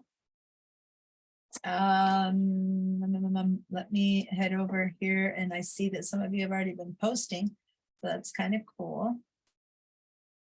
Let me do a refresh. Hello, there it is. So there's some letters with different fonts and outlines. Okay, and that's great. That's kind of the first playing around that we did with the straight word, the touch type, and then us changing things on our own. And then go ahead and start doing little clips and screenshots of the stuff that we did in the second part of the class, plus play around with it yourself and give me some new designs. I really appreciate in Illustrator, people are doing a lot of stuff during the week. I haven't seen so much from you guys, but I'd love you to have you play around with some of the stuff and post some new things that you're doing.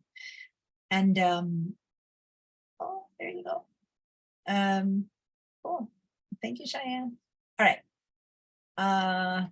Any questions? Oh, Moni, you wanted me to look at something in yours. Any questions? Otherwise, you're free to go and have a great week. But if you have any extra questions or ideas or something that you want to know, please ask me. Meanwhile, I'll start with Moni. Okay, great. Well, I'll make sure that no one else has any questions. Okay, anything else around text or type or effects? I have a question. Yeah. It's Jan. I can't, like, for one of the words, I can get the letters like individually to move. And then I'm wondering how you got happy to look like to move all the individual letters, because I thought I created an object, but it doesn't seem like I can. Got it. Where do I have my happy? Oh, that's my other Illustrator. I did it in this version. Okay, so when I first created it, oh, I'm not sharing. Hold on. Because then I can't do the When I- special. When I first created it, it was a word, right? And this is still a word. So then I copied it, I put it in here, and let me just do that again. Copy, and I grabbed in here and I pasted it. Copy paste on the PC. That's true. Copy, and I have to say okay to that, and then paste it. Control. So then that's still a word, and then I converted it to outlines, right? So create outlines. Great. So now that I had the outlines, let me move this out of the way. Once it's outlines, and I know you haven't taken the Illustrator class, but when you can't work individually with them, it's because they're grouped. So one of the things you can do at this point is just ungroup them. If you look at the layers, they're grouped. So the easier way, if you haven't learned yet to do this as a group, is to go to Object and say Ungroup. And then once you click away, now they are all individual on their own. So then you can just like not worry about the group stuff and then start playing with them individually. And then when they're not grouped, then the filters and all that will work. The filters don't work on the group. Okay. So now that it's ungrouped and I was going in isolation mode to those myself, but yeah, that would be only like the 3 of you that are in Illustrator would know how to do that. The rest of you just ungroup it and then start playing around. Got it. Okay. Thank you. Yeah, that helps. Welcome. That worked. Good. This is the word hype. I've never played around with the word happy. It's like I can see them bouncing around or something. All right, there you go. That anyone else before I go and help Moni with whatever weird thing is happening to her? Nope. Thanks. All right, Moni, go ahead. Bye. You're welcome. Moni, go ahead and share your screen then, and let's see what's happening. And remind me again what the issue was. Okay. Oops. Share. You're welcome, Monica. Okay, Mm. so mine has a couple things. Let me get out of. Why Okay, don't so you- Mhm. Yeah. Yeah. show me. I was gonna say start with a clean thing, but no, that's pretty clean. That's just text. So yeah. so if I click on fill, Mhm. I get this, Oh, that right? And I don't get what we had before where you had all of the little squares. yeah. So go to the thing on the left of what you clicked first. But the thing is that you have it reduced to 3 colors. You're missing all the rest. Exactly. I can tell you how to bring them up again. But more importantly, I want to see if this happens if you create a new file and see if it's happening everywhere. So go ahead and say file new. Yeah, it is because it's Go ahead and say print at the top. To Okay. kind of go with the default set because it might otherwise bring in stuff. Yeah, the size doesn't matter. Just make sure Right. you go with a new thing. Say create. Okay, make a little box or write something. I don't care. And then let's go see what happened to that palette. Okay. See? Huh. So exactly the it's same. it's at your whole thing level. And when you restarted it, it still did it, right? Yep. Okay, so individually, it's easy to fix right now because go and click on that color black right now you have clicked. And then see right underneath, there's like a little tiny, like right under the color black. No. Yeah, that. It's like a little icon. Yeah. Then here you can choose it to show you again the default. Where Hold is on, it? Hold on. See, Swatch. Oh, it's not even letting me. do the Weird. default. Okay, Yeah. then go to the library that we had the other day. Go down to the left of that whole thing. And then I think there's one at the top. That's the default. Keep going. Default swatches. There it is. 4th or 5th down. Oh. D there. And then go to like print, I guess. I mean, and there they are. Okay, they're And way over how do you, here. yeah, so and you have to bring them in. So how would you bring all of these Well, in? so this is the thing is what No, mean, that's because why- you wouldn't, no, you can't use them from there. That doesn't work. You'd have Okay. to bring them into your panel. in here. And yeah, Yeah. and you have to try, so other than clicking on each one, which makes no sense, what I'm trying to say is anything I do right now will fix it for this file. What Yeah. we're doing is fixing it for this file, which won't work. So let me go and do a quick, Are you able to do remote control? I can just give it to you. yeah, but I'm gonna do a quick search first to say, get Some- back default swatches in Illustrator because I don't know what caused it, but there is a way restoring default swatches. Hold on. And the default swatches are empty. If you open a file, create a new file, place the file you open, and you have no. Create a new file, place the file you would have opened in that blank file, which would have default swatches by default, or find the swatch panel, flyout, select load swatches, then navigate to that one. So hold on.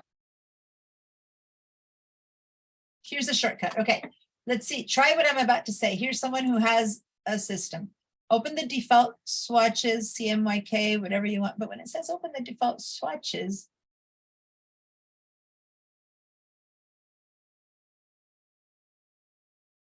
Open it from the library?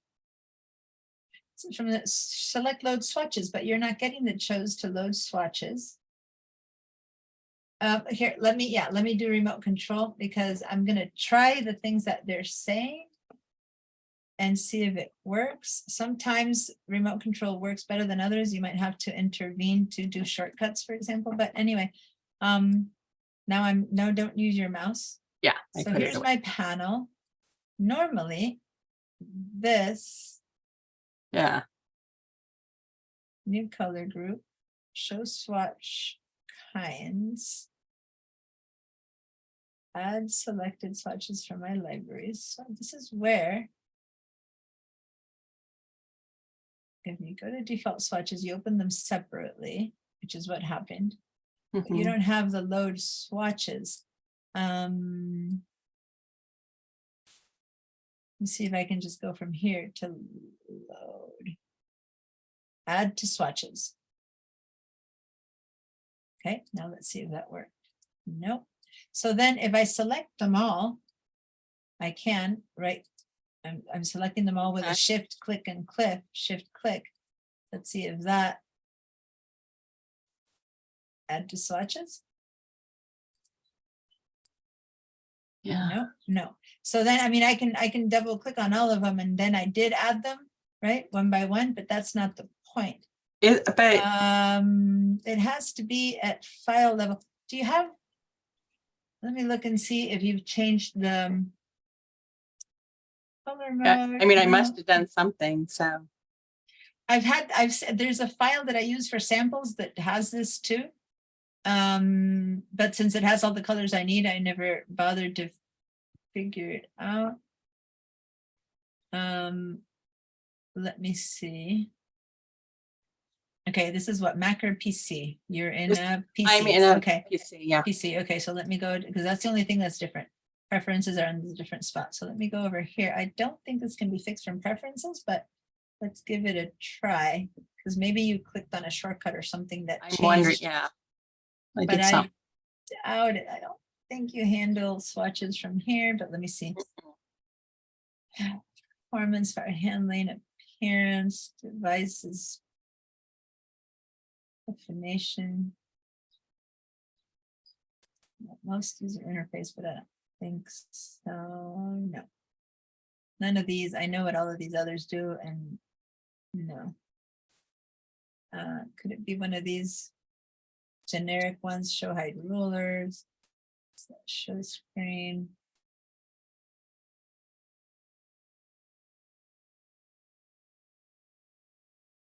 Yeah, no, it's not. It's none of these. If you and the bottom where it says reset pre. Well, yeah, that would be one to reset preferences, but I have a feeling that this isn't like it would reset all of these. These are the preferences, but I don't think that this is a preferences problem. So let me go to the article that I pulled up and let me try some of the things that they're saying. So let me see. It's the Adobe support community. This has some answers. So let me see. Open the default swatches. Wonder if when things don't work, you can go up here for special ones. Sorry, window, not there. Window.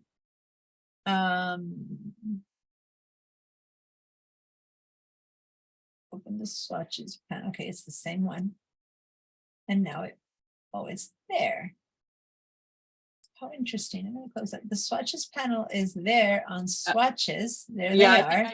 I think I went in the window and opened that because I couldn't find since I wasn't. Oh, okay. Because So I let me. couldn't find Okay, it. got it. But then we can probably do it from there. So let me make let me cancel. Let me make a box, and in the properties, fill it with something, right? So right now I can fill it with that. That's all that's being given to me. Okay. So then now if I go here I do have all of them. And this is where I have those choices. Show swatch options. No.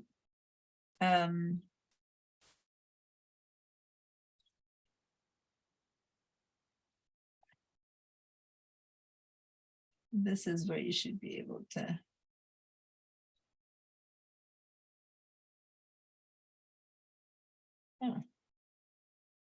still not getting the Yeah. load swatches. That said, of course, you could put this one here and have it be your swatches, but why is your appearance one not, let me,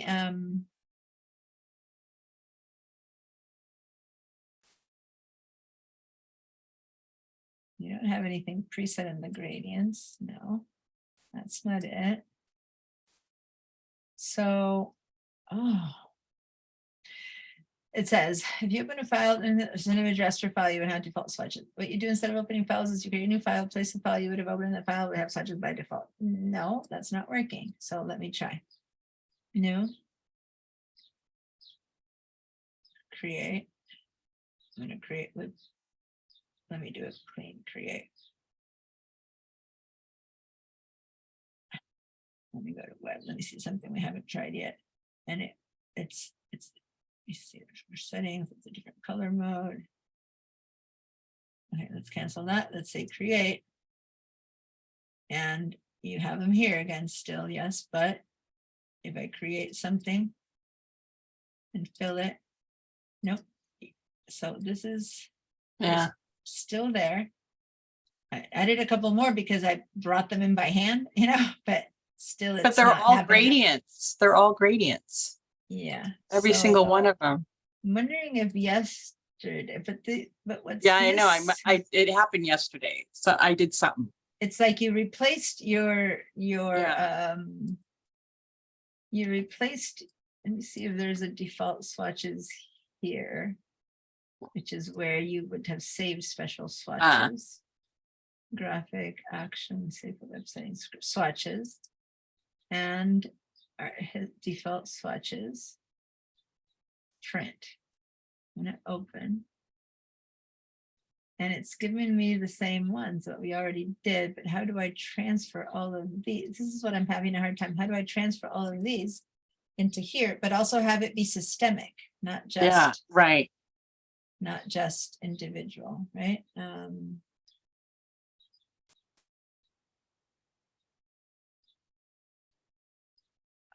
Okay, let me keep looking at ideas because there's 3 or 4 different ideas.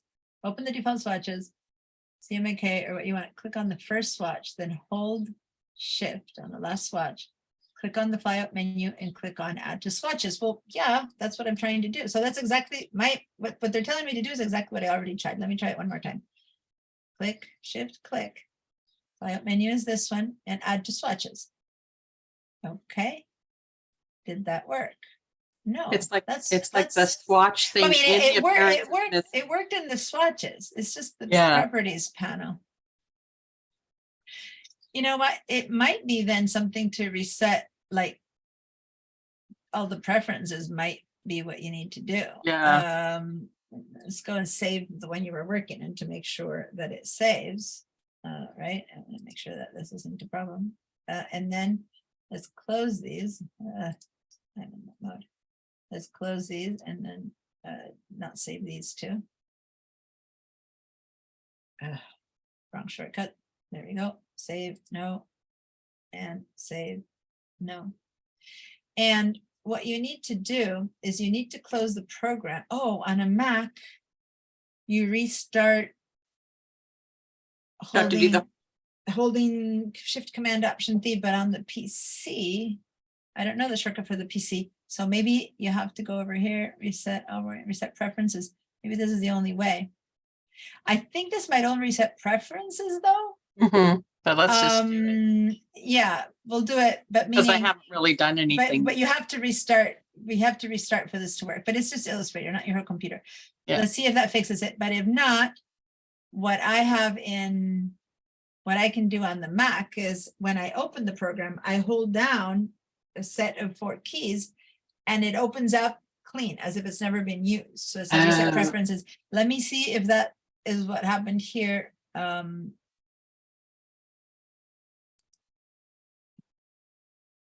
Let's make a new file. Create whatever it's wanting to create. Let's make a little box. See how it's forgotten everything? Let's go to the properties, colors, and they're all there. Yay.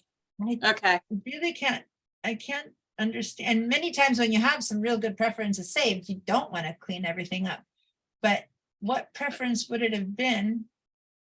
I can't But the tell. interesting thing is that underneath there was all those, you know, there was the links and then it was the other, I don't know what else. Mhm. That Libraries. Yeah. those were things that I had added.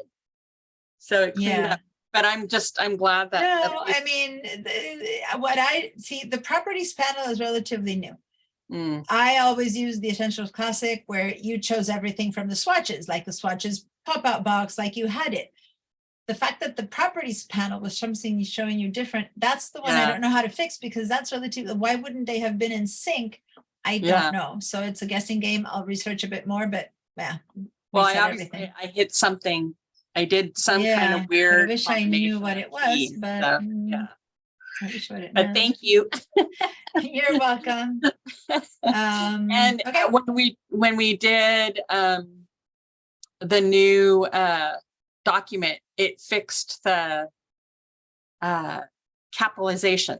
So again, also what was really weird is it didn't matter what I did. It Oh, was that was the thing you had automatically mentioned, yeah. capital, and I couldn't without the caps, and it didn't matter what font or anything, and I couldn't figure out what, you know, again, Well, it was, That yeah. would probably be fixed now too, that for sure. yeah, it But is. yeah, Well, but you shouldn't have to always reset your entire thing. Yeah. But in the related conversations here in the Adobe help, one is restart to default settings, but that's really intense, right? Sometimes you Yeah. have some great stuff that you don't want to lose, yeah. the swatches disappear. So anyway, whatever, it worked for now. I'll research a bit more to see if I can figure it out. Because I have a file like that I open here as samples in one of our you'll notice when it opens, it only has 2 colors.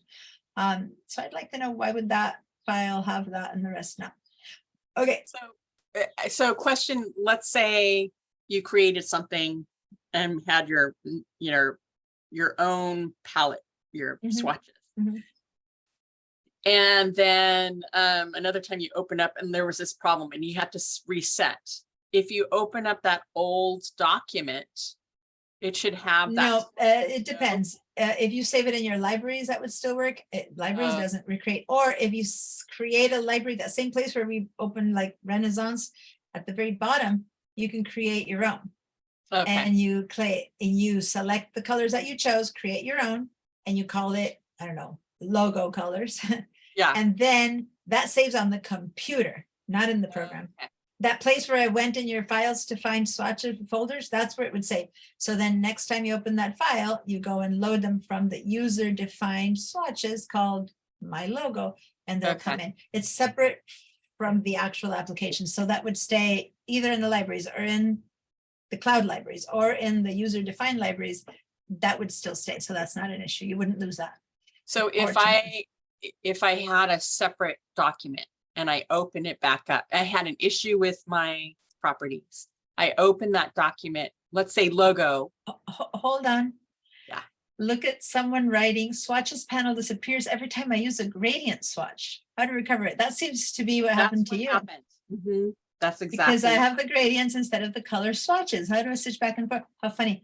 And this is a question from someone who in 2018.